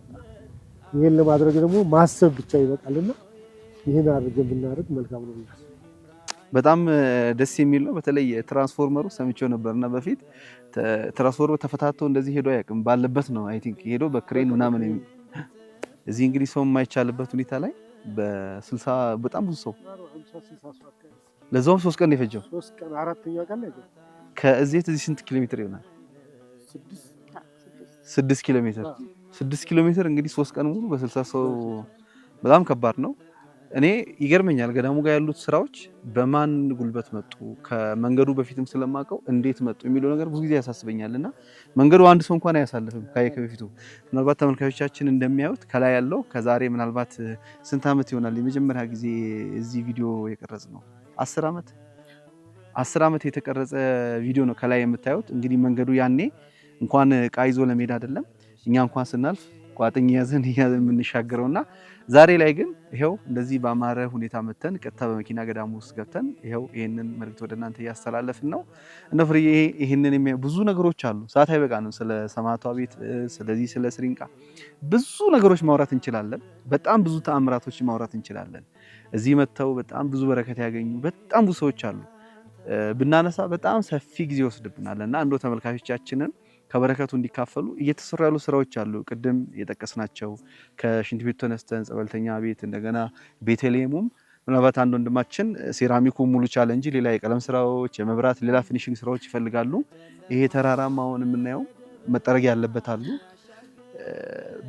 ሀብት ያላቸው በሀብታቸው፣ ምናልባት ማቴሪያል ያላቸው በማቴሪያላቸው ይሄንን ቦታ ወደ ወልዲያ ደግሞ እንጓዛለን እየተሰሩ ያሉትን ገዳሙ ምናልባት አሁን የምናወራቸው ነገሮች የዛሬ ከጥቂት ዓመታት በኋላ በሚዲያ ወጥቶ አይለመንም። ምክንያቱም ወልዲያ ላይ ያለው ነገር ካለቀ ገዳሙ ከተረጂነት ወደ ረጂነት ይመጣልና እንደው ምን መልእክት አስተላልፊያለሽ? እንግዲህ እናታችን ቅድስት አርሴማ ሀብትና ንብረት ከንቱ ደምግባት ከንቱ ብላ ሰማዕትነትን ተቀብላ የሰማዕትነትን ድል አክሊል የተቀዳጀች እናታችን እዚህ ቦታ ላይ እኛ ብዙ በረከት ያገኘንበት ቦታ ነውና እኒህ ስራዎች እንዲያልቁ እንዲህ ተመልካቾቻችን ይኸው እየተመለከቱ ነው። መልእክት አስተላልፊላቸው። አዎ እንግዲህ እስካሁንም በልጆቿ ነው ይሄን ዓመት የሚኖረችው። አሁንም እንግዲህ ልጆቿ ያሳፍሩንም ብለን እናምናለን። የግድ ሆኖብን ሁለተኛ ጊዜ ወተናል። ያሁኑ ደግሞ ብሷል። ስለዚህ በየትኛውም ዓለም ያላችሁ ኤርትራውያኖችንም ኢትዮጵያንም ከውጭ ዓለምም ያላችሁ በመላው ዓለም ያላችሁ የሰማዕቷ ወዳጆች በቃ እጃችሁን ዘርጉልን፣ እርዱን። በጣም ኃይለኛ እርዳታ እንፈልጋለን። ለምን ገዳሟም ላይ ብዙ ስራዎች አሉ፣ ቆመዋል። ወልዲያም ላይ የጀመርናቸው ፕሮጀክቶች ቆመዋል። ምንም አማራጭ የለም እና በጣም እውነት ለመናገር ገዳማችን ባዶ ሆናለች። ካለው ከወቅቱ አንጻር ምንም ልታንሰራራም ስላልቻለች የሰማዕቷ ወዳጆች እንግዲህ በሰማዕቷ ስም እንለምናለን። እርዳታ እንድታደርጉልን፣ የሰማዕቷን ቤት እንድትሰሩ፣ የተጀመረውን ፕሮጀክቶቿን ጠቅላላ እንድታስጨርሱልን በሰማዕቷ ስም ደጅ እንጸናለን። እንግዲህ ወደ ተመልካቾቻችን እንግዲህ እነ ፍሬም እነ ዳዊት የሚያስተላልፉት መልእክት አለ። ወደፊት ደግሞ በሰፊው ደግሞ እንደዚህ እያወጋን ብዙ መረጃዎችን ወደ እናንተ እናደርሳለን። እንግዲህ ይሄ መስከረም 29 እና ታህሳስ 6 መከበር ካቆመ ወደ 4-5 ዓመት አካባቢ ሆኖታል። ባለው ወቅታዊ ሁኔታ ቅድም ብለናል፣ ኮቪድ-19 የሰሜኑ ጦርነት፣ አሁንም ያለው ወቅታዊ ሁኔታ ገዳሙ ላይ ሰዎች መጥተው ከበረከት እንዳይካፈሉ ሱባኤ ገብተው ከጸበሉ በረከት እንዳያገኙ ሆኗልና እኛ ራሱ አሁን ስንመጣ አሁን ግን እግዚአብሔር ይመስገን ቀጥታ መምጣት ትችላላችሁ። አይ ቲንክ እኛም ቀጥታ በመኪና ከአዲስ አበባ ተነስተን ወልዲያ ድረስ በተን ከወልዲያ እዚህ ድረስ መኪና ገዳሙ ድረስ ስለሚገባ መምጣት ትችላላችሁ። ከበረከቱ መካፈል የምትፈልጉ ጸበሏን መጠመቅ የምትፈልጉ ከዛ ባሻገር ደግሞ ቅድም እንደተባለው ሁልጊዜ ገዳማት ወጥተው መለመን የለባቸውም። ራሳቸውን ችለው ሰፋፊ ስራዎችን መስራት አለባቸው። ይህ የገዳም ቦታ ስለሌለው እርሻም አርሶ ወይ ደግሞ በእርሻ ገቢ ማግኘት አይችልም። እንደገና ሌሎች ስራዎችን መስራት አይችልም። እዚህ ጋር የሚሰሩት ህንፃዎች እንዳለ ፎቆች ናቸው። በነገራችን ላይ ቤተልሔሙ ባለ 3 ፎቅ ነው። እንግዳ ማረፊያ 2 እና 3 ፎቅ ነው። ይሄ የሆነበት ፎቅ ለመስራት ለገዳም ፎቅ ለመስራት ተፈልጎ ሳይሆን ቦታ ስለሌለ የግድ ወደ ላይ ነው የሚገነባው። ቅድም አሁን የምንቀመጥበት ከጀርባችን እንደምታዩት ከኛ ጀርባ በጣም ምናልባት ከ30 ከ40 ሜትር በላይ የሚጠልቅ ገደል ጫፍ ላይ ሆነን ነው የምናወራችሁ። ቦታ የለውም እና ተራራው አለቱ እየተሸረሸረ ወደፊት ህንፃዎች እየተሰሩ ነው። እንግዳ ማረፊያም ሁሉም ነገር የሚሰራውና የበኩላችሁን አስተዋጽኦ እንድታደርጉ እኛም ጥሪያችንን እናስተላልፋለን። ወልዲያ ላይ እየተሰራ ያለው ትልቅ ህንፃ ነው። ከ10 ፎቅ በላይ ያለው ህንፃ ነው። ይሄ ህንፃ ቦታው በልማት ከተወሰደ በጣም ቆይቷል። ያው ካልተሰራበት ደግሞ መንግስትም ቦታውን ይፈልገዋል ካልተሰራበት። ስለዚህ በጣም ተጀምሯል። ውስጥ ላይ ኮሎኖች ተሰርተው በጣም ብዙ ወጪ ወጥቶበት ምናልባት ሌላ ቦታ ላይ ሜዳ ላይ ቢሆን 6-7 ፎቅ ሊሰራ የሚችል ወጥቶበታል ብረትና ሲሚንቶና። ግን አሁን እሱም ቶሎ አልቆ ገዳሙ ራሷን እንድትችል የሁላችን አስተዋጽኦ ያስፈልጋል ማለት ነው። እዛም ሄደን አንዳንድ ነገሮችን እናያለን። የከብት እርባታ መሬት ተወስዶ እየተሰሩ ነው፣ ገቢ እንዲያገኝ ገዳሙ ማለት ነውና እነዚህ ስራዎች እንዲጠናቀቁ እናንተ የበኩላችሁን አስተዋጽኦ እንድታደርጉ ጥሪያችንን ከዚህ ከሰማዕቷ ደጅ ሆነን እናስተላልፋለን። ቀጥታ ወደ ወልዲያ ደግሞ እንሄድና ያሉትን ነገሮች ወደ እናንተ ደግሞ እናደርሳለን። ምንድነው የሚለውን ነገር ባይን ይገባል ይባላልና እኛም ለዛ ነው የመጣ ነው። ምን ያህል በንቲ ነኝ። አሁንም አብራችሁን ቆዩ። ይህ ኢቲአርቲ ሚዲያ ነው። እስከ ፕሮግራማችን ፍጻሜ ድረስ አብራችሁን ቆዩ። ከዛ በመቀጠል ደግሞ በጉጉት የምትጠብቁት ቦታ እንሄዳለን አብረን። የት ነው? በጣም በረከት የምታገኙበት እንዴት ትላላችሁ? ከዛ ስለዚህ እስከ ፕሮግራማችን ፍጻሜ ድረስ አብራችሁን ቆዩ። መልካም ቆይታ። ብዙ ሰዎች በቃሬዛ መጥተው ድነው ይሄዳሉ። አንደበታቸው ዱዳ ሆኖ መተው ተደስተው ይሄዳሉ። መስከረም 29 ራሱ አንድ በድግስ ላይ ሆኖ አንድ አይነ ስውር ከመኪና ሲወርድ ሲቀበሉ ይዘው መተው ከይህ እንጀራ ታድሎ ተሰጠ። ለኬሰው ነው የሚያበላው። ያን እንጀራ እንደዚህ ይዞ ሳያበሉት ጤነኛ ነው ብሎ ሰጥተውት ወደዛ ዝም ብለውም ሲረከቡት አልተረከቡትም። አዳራሽ ውስጥ እንዳለ ወደ 2 ሰዓት ምሽት 3 ሰዓት አካባቢ እልልታ ፈነዳ። ምን ነው ብንል ያ ሰውዬ እንዳርጎ እንደያዘ አይኑ ብርት ብሎለት እንጀራውን አይቶ በላ። ስለዚህ በጣም እልልታ ሲደረግ ኧረ ምንድነው ይሄን ያህል እልልታ አይሆንም ስንል እንደዚህ ያለ ድገት ተደርጎለት ተብሎ አንድ ደግሞ መልካሙ የሚባል አምቶ ወንድሙ ቢሞትም ቅበሩት ቢድንም እንዳሻኔ ወታደር ነኝ ብሎ ወከደ። አይ ላወስም ሽንት ቤት ድረስ ወዳ ድረስ ሽንት ቤቱ ወደዚህ ቀረብ ያለ ነበር። እዚያ ድረስ ተራ ያዘን እሱም እኔም እንደዛ አንዳንድ ሰው ያደመረ ሽንት ቤት የሚሄድ እግዚአብሔር በፈቃዱ በኋላ ድኖ በራሱ ድኖ ወንድምየው ደግሞ ሙቶ እንደሆነ እስቲለው ቀብረውትም እንደው ቀብሩልኝ ብሎ ሲመጣ ሰውየው ድኖ በቃ ተሽሎት በቃ ፎርማን ሆኖ ድኖ ሄዷል። አንደኛ ላልፈቀደችለት ብዙ እያየን እያለ ማዶ የትምህርት ሰዎች አሉ። ሰማዕቷ ታምረኛ ናት። ያልፈቀደችላቸውን እሷም ቃል ኪዳን ቦታውን ያልፈቀድኩን አስረግጥም ትላለች። እኛም ብይታ አይተናል። ማዶ ላይ ሲመጡ ያልተፈቀደላቸው ሰዎች እየተጭበረበሩ ተመልሰዋል። እስኪ በይታም እያየን እኛ እድሜያችንም እግዚአብሔር ይመስገን ከ60 ምናምን ዓመት በላይ እኔ አሁንኛል ወደ 70 80 እየገባ ነው ያለ። ግን ጥሩ ይዘናል። ወጣት እንመስላለን ከተቀደሰ ቦታ ከሰማዕቷ ስር እስከተቀመጥን ድረስ እና ይሄ ብዙ ያሳለፈ ከዛ ላይ ደግሞ መኪና መንገድ ይሄ ሁላ ሲመጣ ፍሬወት ከባህር ዳር ተሰደይ ወጣች ወረደች የገንድ ፈቀድ ያደረገ ገበሬው ደግሞ አልሰጥም አለ። የግል መሬቴን አለ። መጨረሻ ላይ ከዚህ ላይ በስራው ምክንያት ላይ ከዚህ እሷ እስከ ድብደባ ተደርሳለች። ሲሆን የሚናሉ ግለሰቦችም ድብደባ ደርሰውባታል። ለምን ተሰራለች በማለት ለምን አላይ ያው አርሴማ ሰማዕቷ ላንገቷ ስታይለ ከአባቶቹም እየሰማንም እኛም አሁን ደርሰን የለ እሷ አልመለስም አለይ ከያደረሰቻት መኪና መንገዱ ሲሰራ ብዙ ውከት ተፈጥሮባት ብዙ ውከት አላሰራ በማለት ማሽን በማቆም ከቀን 5 ወረዳ ድረስ በመሄድ ከመንግስት አካል ጋራ ምን ይሁን ልማቱ እንዴት ይሁን በማለት አንጀቷን ታቀራ በስንት ወር እንደሆነ ይሄን እግዚአብሔር ይመስገን ከዛ ደረሰቻት እና ይሄ እስኪ ድረስ አይተናል። በትክክል በእይታም እየታየነ ያለ እና ድሮ ማንስታ ታሪክ ነው። ላይ በዚህ ላይ ነበረ መንገዱ። አሁን በአፍርሳታ በእንትን ቆይ በውዝ በገበዝ ቆይ የሚጠመቀው ይባላል። ጠላዋ ተሳስ 6 እና መስከረም 29 መሃል ላይ ነበር የተደፈነው እንጂ ይታዛል። ሰውየው ጋን ተሸክሞ ሚስቱን ስራ ተሸክማ አህያይቱን ጭነው ሲመጡ ወደቀች አሉ። አሁን የጓነ መታየ ስታርፍ አሁን እንግዲህ ጋኑንም መልሰን ውሃውንም እናፍሰዋል ያሉ ሴቲቱ እደጇ ደርሼ ጉዷን አይቼ ነው ሰማዕቷ ጉዷን ሳላይ እደጇ ሳልደርስ ጋኑንም አልተው ብሎ ቢመጡ አማዳውም መጫኛውም ምናምን አህያይቱም እየጋጠች እዚህ ቤተክርስቲያኑ ደጅ ተገኘች ይባላል። እንደውም አንድ ታዲዮስ የሚባል እሱ አጋጣሚ እሱን እንደ ኮንትራት ከሆነ ጥልቀት የለውም መሰለኝ በዛ የተነሳ ግብ ፈነዳ። መጨረሻ ላይ ብዙ ኪሳራ ሲደረግ እሷ በራሷ ነው እንደብላ መቼም አንድ ሰው አይሰራም እታይ ሰው እንትን ይያለው እንትን የሚለው አሁን ወዳው እሷ መሰረት ከዚህ እንትን አለ ተመታ። መጨረሻ ላይ ድንጋ ከዛ ላይ እዛ ላይ ደጋ አሁን እሱ እንዳለው ያለ ከገደል በላይ እዛ ላይ ከባህር ዛፍ በላይ ከዛ በሰው ኃይል አንድ ድንጋይ የዛን ጊዜ 1 ብር ማለት ባሁኑ 1000 ብር ማለት ነው። መጨረሻ ላይ ተገነባ። ቤተክርስቲያኗ ዙሪያዋን ያው አፈር ለቀቀ። እንደገና ያው ስራው ተቀጠለ። ከዛ አንስታ እንደሚለው መጨረሻ ላይ ደግሞ የስራን ተሰጥል ይሁላን ጻለ ከስሪንቃ በሰው ኃይል ይሄ ሁላ ማቴሪያል አጓጓዞ በሰው ኃይል ከዛ እየከፈለች በሰው ኃይል አብረን ከጎኗ መቼም ብንደክም ገበሬም ብንኮንም እዛው ተወልደን ሰማዕቷ ከኛ አሳድጋና ላይ ካሁን አድርሳና ላይ ከኛ በላይም ከኛ በታይም ያለፋሉ።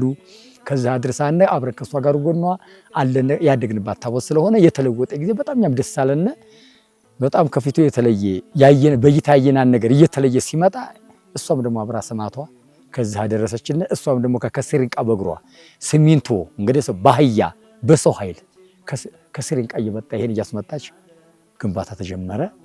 ቤተክርስቲያኗ ያው ከይደረሰች በጣም ታምር ስራ ሰርታለች ነው። አዎ ብዙ ነው። ገዳሟ በጸበሉም አለ ዋሻውም አለ። ከዛ ቦታ ሄዶ የጠየቀውን ያልተመለሰለት የለም።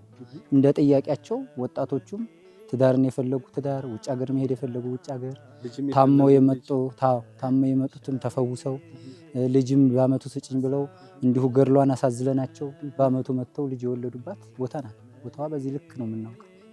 አዎ ልክ ነው። በዓለም ላይ ከፍተኛ የሰማይቷ ወዳጅ የሆነ ብዙ ነው። ነገር ግን ሰማይቷ ይህን ያክል ወዳጅ እንዳላት ሁሉ ቦታዋን ግን የሚጠይቃት ብዙ አይደለም። ብዙ በረከት ያገኘባት፣ ብዙ ትልቅ ደረጃ የደረሰባት፣ ፎቅ ከፎቅ ላይ የገነባ ባለስልጣን የሆነ ብዙ ነገር ያደረገ ዓለሙን ሁሉ የቃኘ ብዙ በረከት ያገኘባት ቦታ ነው። እዛች መጥቶ ተማጽኖ ነው ያን ሁሉ ነገር ያገኘው። ነገር ግን እንደተገኘው ሁሉ ገዳሟን ዘወር ብሎ የሚመለከቱ ጦርነቱ አለ። ለነገሩ በገዳሙ የነበረው እንደ ድሮ የነበረ አይደለም። ተጓዡ በጣም እየቀነሰ ነው ያለው። ባለቧልታዎች እንግዲህ ከዛ ያለ ሽንት ቤት ብታዩት እንግዲህ ከተማ እኔ ሰው የሚቀመጥበት አይመስልም። በገጠር ስናየው በጣም ከተማም የለም። ለየት ያለ ነገር ነው። እስከ ድር የተሰራ ነው ሽንት ቤት በጣም በእርግጥ ይሄ አንዳንድ መተውም ልጎበኙት እንዳውልን በይታም በመግለጫም ሳይሆን በይታ መታየት እንፈልጋለን የሰራችው ስራ። ሆኖም እያለ ግን አሉባልታዎች አሉ። አጋጣሚ ጦርነቱ አለ። ግን በጦርነቱ ምክንያት የገዳማችን እየቀነሰ ነው ያለው። ለወደፊቱ ግን ምናልባት ይሄ ነገር አሉባልታ እንደሆነ ግን ጦርነቱ ቢኖርም ወደ አርሴማ ገዳም የሚመጣው አካል ብዙ ጥያቄ እንደሌለበት፣ ሰማዕቷን አምኖ የመጣ ጥያቄ እንደሌለበት ይሄ ገለጻ እየተሰጠልን ወደፊት ሰማዕቷን የመጣ እየተጠቀባ ብሄር እንደኔ ደስ ይለኛል። በሽታ መጣ ተብሎ ብዙ ኮሮና የሚባለው ብዙ ነው ከሱ ላይ ያወጡ ወስዱብን ህጉ እና ያችን ለማቋቋም ነው ትግሏ። ይሄ ቆመው የተጀመረው ህንፃ ዝም ብሎ ወድቆ መቅረት የለበትም፣ ተጀምሮ መቅረት የለበትም። ይሄ ቢቀር ሀፍረቱ ለኛ ለሁላችን ነው። ቢያልቅ ደግሞ ስራ ላይ ቢሆን ደስታው ለሁላችን ነው። እና እንግዲህ እቺ የምሰራው ብዙ የሚረዳ ነው። ለሌላ ሁሉ ብዙ ገቢ የሚሰጥ መንግስትንም የሚረዳ ቦታ መጠጊያ ያሉት እዛ ይከራያሉ። ብዙ ገቢ ሊያገኝ ይችላል። ተወደቀ ተፈረሰ ግን ምንም ነገር የለው። ከተሰራ አቆመ ሁሉ ሊጠቀምበት ይችላል። እና አደራ እንላለን። አልተጠናቀቀም እንጂ ግራውንድ ፕላስ ጂ ወይም ጂ ፕላስ 3 ህንፃ ይህም ለመነኮሳትና ለመናንያን ማረፊያ የሚሆን እየተሰራ ነው። የኮቪድ ከመጣ ጀምሮ ሊሰሩ የተጀመሩ ስራዎች ከወልዲያው ህንፃ እዛ ገዳሙ ይሄ የምናየው ፕሮጀክት ማለት ነው በጣም ከ35 ሚሊዮን ብር በላይ ፈጅቶ እታች ቤዝሜንቱ ወጥቷል። ከ40 ሚሊዮን ከ35 ጀምሮ እስከ 45 ሚሊዮን የሚገመት ገንዘብ እዚህ ላይ አርፏል። ወጥቶበት ግን አሁን በአሁኑ ሲገመት ግን ይሄ ወጪ ከ400 ሚሊዮን ብር በላይ። ምክንያቱም አውቀዋለሁ የወጣበት ወጪ በዛን ጊዜ ከፋብሪካ ነው የሚመጣው ማቴሪያሉ። በዛን ጊዜ በትንሽ ኮስት በትንሽ ወጪ ነው የትራንስፖርት ወጪ የመጣው። አሁን ግን በአሁኑ ስሌት ሲሰላ ይሄ ከ400 ሚሊዮን ብር በላይ የፈጀ ወጪ ወጥቷል። ነገር ግን አሁን ይሄ ከፍ ብሎ ቤዝሜንቱ ወጥቶ ወደ ላይ ስራ ካልጀመረ ገዳሙ መለወጥ አይችልምና ብዙ ነገሮች ያዩ። እንግዲህ ውድ ተመልካቾቻችን አሁን በጣም ወደ ውስጥ ገብተን ነው የምንገኘው። ይሄ በጣም ለረጅም ጊዜ የተሰራ እጅግ በጣም በጥልቀት ከዚህ አሁን ከምናየው በጣም በጥልቀት ወደ ውስጥ ተቆፍሮ ይሄ መሰረት የወጣው ከዚህ በኋላ 2 ቤዝመንት ይኖረዋል ወደ ላይ። ይሄ ህንፃ እንግዲህ በጣም እጅግ ግዙፍ ነው። ባለ 12 ወለል ህንፃ ነው።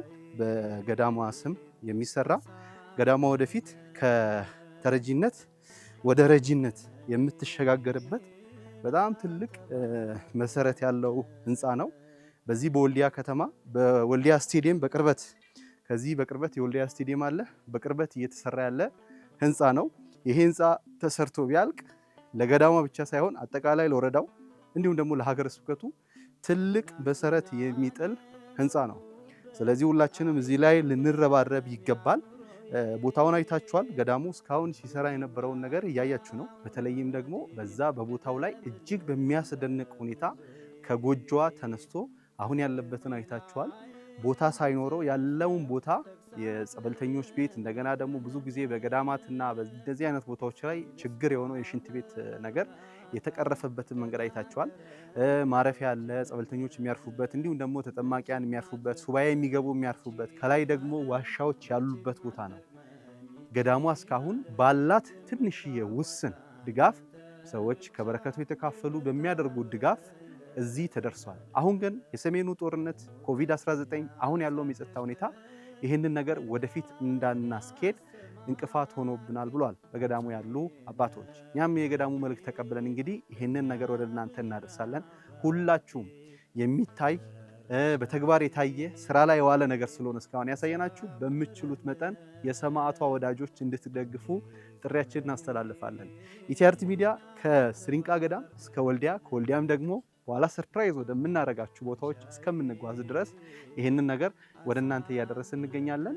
አሁንም የሰማዕቷ ወዳጆች ስሪንቃ አርሴማ መታችሁ በረከት ያገኛችሁ፣ ከብዙ ደዌ ተፈውሳችሁ ድነት ያገኛችሁ፣ ቦታው ረግጣችሁ በስራ በትዳር በልጅ የተባረካችሁ በሙሉ ይህንን ነገር እንድናስጨርስ ጥሪያችንን እናስተላልፋለን። የሰማዕቷ ወዳጆች በአጭር ጊዜ ይህንን ነገር ከፍ አድርገን ለቤተ ክርስቲያኗ ከተረጂነት ወደ ረጂነት የምናሸጋግርበትን ስራ አብረን እንካፈል እንላለን። አሁንም አብራችሁን ቆዩ። ይህ በወልዲያ ከተማ የሚገኘው የገዳሟ ታላቅ ህንፃ ነው። በቅርብ ቀን ጨርሰን በምርቃቱ እንገናኛለን። አብራችሁን ቆዩ።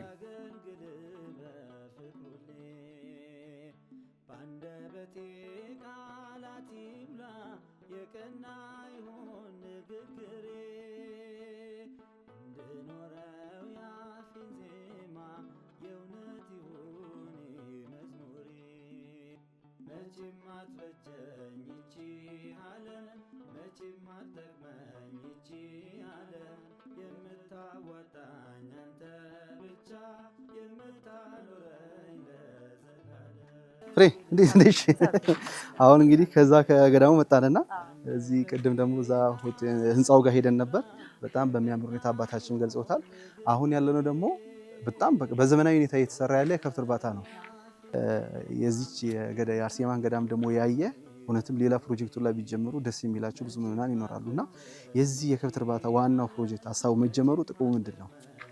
አዎ እንግዲህ ይህንን ሀሳብ ያመጣ ነው ለመስራት ይህንን ሀሳብ ያመጣ ነው ምንድነው ገዳማችን ሌላ ገቢ የላትም። እንዳያህል ምንም ነገር ገቢ የላትም። ልጆቿ ብቻ ናቸው ገቢ ያላትና ይህን ነገር ብናስብና ይህን የወተት ላም እርባታ የሚለውን ነገር ብንጀምረው አንድ ለገዳማችን ገቢ ይሆናል።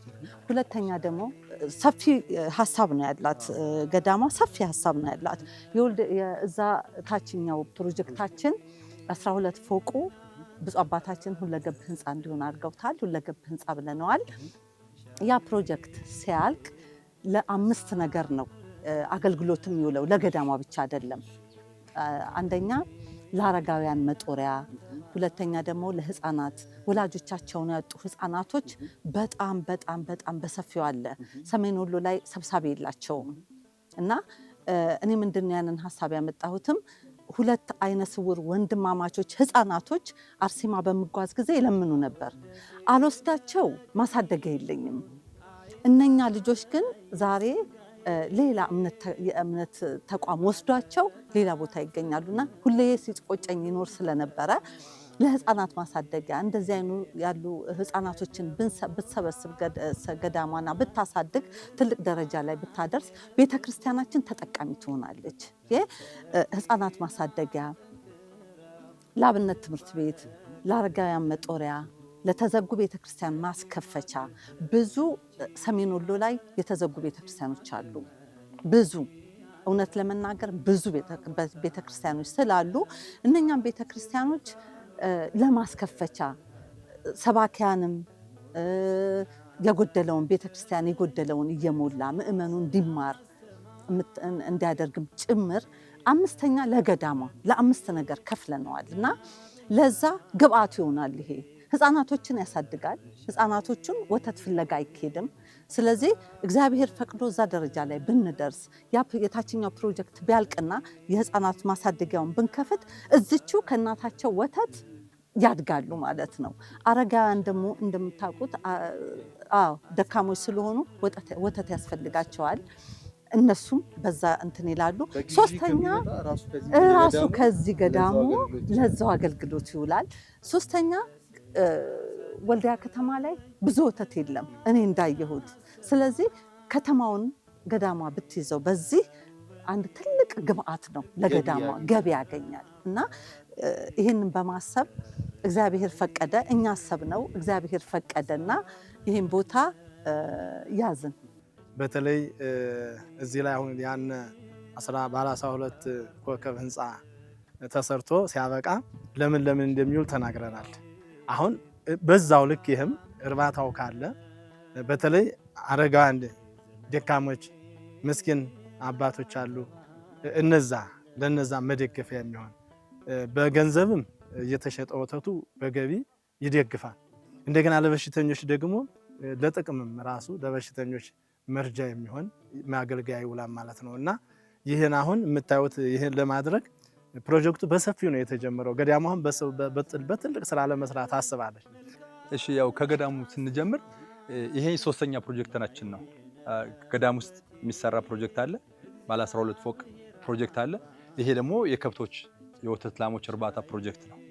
አሁን ሁሉም ፕሮጀክት ቆሟል በገንዘብ እጥረት። ለምን? ከኮሮና ጀምሮ ኮሮና ያመጣብን ተጽዕኖ ነበር። ሰው አይመጣም። ገዳሙ የገቢ ምንጩ ምእመኑ ነው። ሌላ ምንም ገቢ ምንጭ የላትም። እና ገዳሙ የሚሄደው ምእመን በዓለም ላይ ያለው የሰማዕቷ ልጆች ሲረዱ ነው እንቅስቃሴ የሚጀምረውና ከዛ በኋላ ደግሞ የሰሜኑ ጦርነት መጣ። ከዛ 2-3 ዓመት ሰው የለም፣ አይመጣም ገዳም። አሁንም ደግሞ ያለው የወቅቱ ችግር ደግሞ ሰው ወደ ገዳሙ አይሄድም። በቃ በቻሉት አሁን እዚህ ላይ ምእመናን መሳተፍ ያለባቸው በማቴሪያል መሳተፍ ይቻላል። ራሱ አሁን በሲሚንቶ መሳተፍ ይቻላል፣ በብረት መሳተፍ ይቻላል። ቆርቆሮ ገና ይሄ ልክ ቆርቆሮ ይለብሳል፣ ሽፋን አለው። በተለያየ ነገር ሁሉ ነገሮች አሁን በብር ብቻ ሳይሆን ማቴሪያል ራሱ ይሄን ይችላል በማለት በተለይ አድርጎ ማቴሪያል ማገዝ ይቻላል። ይሄንን ፕሮግራም ለሚመለከቱ ወንድሞቻችን፣ እህቶች፣ አባቶች፣ እናቶቻችን የማስተላልፈው መልእክት አንድ ሆነን በህብረት ይሄን ፍሬ ህይወት የጀመረችውን ፕሮጀክት ለማስፈጸም በአንድ ብንነሳ ብንተባበር፣ አሸዋ የሚረዳው አሸዋ፣ ቆርቆሮ የሚችለው ቆርቆሮ፣ ሲሚንቶ፣ ብሎኬት፣ ጠጠር፣ ብረት የሚገዛልን ሁሉም ነገር ተባብረን ይሄን ፕሮጀክት እሷ የጀመረችውን ግብ ላይ ለማድረስ ዞሮ እሷ ሰው ናት፣ አንድ ናት። እኛ ተባብረን ነው ብዙ ፍሬ ህይወት መሆን ያለብን። ስለዚህ ፍሬ ህይወትን ለማገዝ ሰማዕቷን ለማገዝ አንድ ሆነን እንተባበር። ላደረሱን ለሰማዕቷ ወዳጆች በሙሉ ከፍ ያለ ምስጋና አለኝ። እግዚአብሔር ይስጥልኝ፣ እግዚአብሔር ያቆይልኝ። አሁንም እስከ መጨረሻውም የእናንተ ውጤት ነው ዛሬ እዚህ ላይ ያቆመንና አሁንም ከጎናችን ሆነው የጀመርነውን ሁሉ ሰማዕቷ የጀመረችውን ከፍጻሜ እንዲያደርሱልን በእግዚአብሔር ስም እጠይቃለሁ። እግዚአብሔር ያክብርልን። እንግዲህ ግማሽ ላይ ተደርሷል። መሰረቱ ወጥቶ ቆሟል። የእናንተን እገዛ ይፈልጋል። እናንተም በሚችሉት መጠን ብታግዙ ይህ ገዳማት ሁልጊዜ ሁሉም ቦታ ላይ ሊተገበር የሚገባ አንዳንድ ገዳማት በዚህ በጣም ብዙ ስራዎችን እየሰሩ ሌሎቹ ማህበረሰቡን እየረዱ ገዳሞችንም ሌሎችንም አጥቢያ ይረዳሉና ይሄም እንዲህ አይነት መሰረት ለመጣል የተጀመረ ስራ ነው። የእናንተን እገዛ እንፈልጋለን። አሁንም አግዙን እንላለን። እስከ ፕሮግራማችን ፍጻሜ ድረስ አብራችሁ ቆዩ። አሁንም እግዚአብሔር ኢትዮጵያን ሰላሙን ሰጥቶ ስለ ሰላም የምናወራበት ጊዜ ቅርብ እንዲሆን የእግዚአብሔር ፈቃዱ እንዲሆንልን እንለምናለን። እግዚአብሔር ይስጥልን። ዙሪያ እንግዲህ አበርታይ እስከ መጨረሻው ድረስ የጸና ክብር አለው ይላል። እስከ መጨረሻው ፈተና እስከ ህቅታ ድረስ ነው፣ እስከ ሞት ድረስ ነው። ጀምሮ መቅረት የለም። የእግዚአብሔር መንግስት ኮንትራት የለውም። እስከ እድሜው ድረስ ብቻ መስራት ነው። እግዚአብሔር እየረዳሽ ይህን ያህል ሁሉ ሰርተሻል። አሁንም እግዚአብሔር ሊረዳሽ ይችላል። የጠመመውን ያቅናልን፣ የጎደለውን ይምላልን፣ የራቀውን ያቅርብልን። ጻድቋ መስተጋድሏ ከፈተና ያለፈችው የአርሴማም በረከት ረድኤት ይተወላል። ብፁዕ አቡነ ኤርምያስም የሀገረ ስብከቱ ሊቀ ጳጳስ አቡነ ተተኩ ሄደው ቦታዋን አይተዋታል፣ ባርከዋታል። በስራ ሁሉ ደስ ብሏቸዋል። እስከ መጨረሻ ድረስ እንደሚረዱኝ አምነውበታል። አሁንም የስራው ብዛት ነው እንጂ ሁልጊዜ ሄደው ቢያዋት ደስ ነው የሚላቸው። ይረዱሻልና እግዚአብሔር ያጽናናሽ። አሁን እንግዲህ ገዳሟ ከፍተኛ ስራ የተሰራበት ቦታ ናት። ትንሽ ምዕመናን ናቸው ያን ስራ የሚሰሩት፣ በዓለም የተበተኑ ትንሽ ምዕመናን። አብዛኛው ግን ከእሷ በረከትን የተቀበለ ሁሉ በገዳሙ ብዙ ስራ ሰርቷል ማለት አልችልም። የተወሰኑ ምዕመናን ብዙ ስራ ሰርተዋል። ግን እነዚህ ምዕመናን እዚህ ያለው የልማት ኮሚቴ ጠንካራ በመሆኑ ከህተ ገብርኤል በእሷ መሪነትና አስተባባሪነት ዘፍሬ ሕይወት ተብሎ ገዳሙ እንዲሰየም ከመሆኑ አንጻር ብፁዕ አቡነ ቄርሎስ ይህን ስያሜ የሰጡት ከጊዜ ጊዜ ሲሄዱ ለውጥ እያዩበት፣ ከወቅት ወቅት ሲሄዱ ለውጥ እያዩበት የምታገኛትን ገንዘብ ቀጥታ ለልማት በመዋልና ስራዎችን በመስራት ይህን ፍሬ ስላዩ ዘፍሬ ሕይወት ቅድስት አርሴማ ገዳም እስከመባል አድርሰዋታል ብፁዕ አባታችን አቡነ ቄርሎስ። እና የተጀመረው ተቋርጦ እንዳይቀር አደራ የጠበቀ ነው። አደራ እንላለን። እንግዲህ ሁላቸውም ያያቸውትም አይታቸዋል፣ ያላያቸውም በዜና ሰምታቸዋል። በጣም ፈታኝ ቦታ ላይ ያለ ቦታ ናት እና ስለዚህ መቋቋሚያ ካልተደራጀላት ሌላ በአካባቢም በአካባቢ የሚረዳት የለም። ሌላው ነገር ገቢ የላትም። እኔ የምለው እዚህ ላይ እንግዲህ ኮቪድ-19 ከተፈጠረ በኋላ ከመጣ በኋላ ገዳሙ በጣም እንቅስቃሴው ቀንሷል። እንደዛ ብሎ እንኳ ስራው ሳይቆም አሁንም ዘንድሮ የተወሰኑ ስራዎች ተሰርቷል። ወደዚህ ያሉ አልተሞሉም ነበር። ከዛ ግማሽ ወዲህ ያልተሞላው ከዛ ወዲህ በምትገኝ ልቅምቃሚ ሳንቲም በትንንሽ ሳንቲም ነው የተሰራውና አሁንም የገዳሙ ስራ ላይ የከብት እርባታ ከ10,000 ካሬ ሜትር ቦታ በመቀበል ከብቶችን ለማርባት ፕሮግራም ተይዟል። እዚህም ይሄ የሆቴል ልማት ፕሮጀክት ትልቅ ዓለም አቀፍ ሆቴል ነው። ይሄ በጣም የምናየው ከ1500 ካሬ ሜትር ቦታ ላይ ያረፈ ትልቅ ህንፃ እና ዓለም አቀፉ ማህበረሰብ ይገዘን ይርዳን። የአንድ ሰው የሁለት ሰው አለመሆኑን ይገንዘብ። ዓለም አቀፍ ቤተክርስቲያን ናት። የታሪክ ማህደር ናት። ቦታዋ የታሪክ ማህደር ናት። እዚህ አካባቢ ሰሜን ወሎ ላይ አርሴማ ገዳም የመጀመሪያው እሷ ናት። አሁን ሌሎች ናቸው ከዚህ ገዳም እየወጡ የተለያዩ ቦታ አርሴማ ገዳም እያሉ እየመሰረቱ አንጥተዋል እንጂ የሲሪንቃዋ ቅድስት አርሴማ ኩላማሶ ውስጥ የምትገኘው የመጀመሪያዋና የመጀመሪያዋ ገዳም እሷ ናት። ይህችን ታሪካዊ ቦታ አብረን እንታደጋት ነው። በዓለም የሚተላለፍልን እውቅና እንዲወሰድ የምፈልግም ያው ገዳሟ ባዶ ስለሆነች ባካችሁ እርዱና የሚለው ነገር ትልፍ ይደረግልን። እርዳታ እንፈልጋለን። ገዳሟ ባዶ ናት፣ ምንም ነገር የላትም። ስራዋን በጣየው የምታዩት ነገር በጅምር እንደገና ደግሞ የሚታየው ነገር እየተሰራም እያለ ደስ የሚያስብል ሆኖ እየታየ እያለ በጅምር እየሆነ ስለሆነ ሁሉንም በዓለም እርዳታ እንዲረዱና ቢተላለፍልን ደስ ይለኛል። መንገዱ ችግር እንደሌለበትም አብሮ አሁን ውሃ ቁሟል፣ የለም ፊት ያስገባችሁ ታግላ ያስገባችሁ ነው እንጂ አሁን ለሽንት ቤት ውሃ ይሰጥ ይባል ያው ማቴሪያል ማነሰ በምንም የምታዩዛ ብዙ ስራ ዛሬ ስለሚያስፈልግ እሱን ሁላ እርዳታ ያስፈልገናል። ባድዋን ኩላ ላይ አሁን ውሃም የተቋረጠብን ነው። ውሃውም አሁን ቧንቧ ተሞሎ ሁሉንም እርዳታ ያስፈልጋታል። ገዳሙ ባድዋና ያለችውና እንደነ ግሸን ደብረ ከርቢ እንደ ሌሎች ገዳሞች የሚመጣው ሁሉ ህዝብ እርዳታ ያስፈልጋታል። ትልቅ ቦታ እንደሆነች እንደነ ግሸን ችን ቦታ ትልቅ ቦታ ለሚያ ትልቅ ቦታ ስለሆነ እርዳታ ያስፈልጋታል።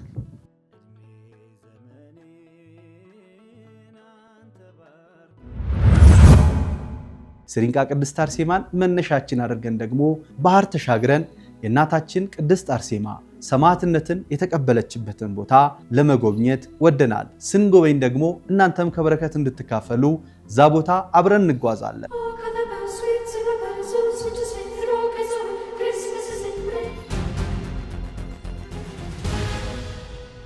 እንግዲህ ከስሪንቃ ቅድስት አርሴማ መተን እዚህ ደርሰናል።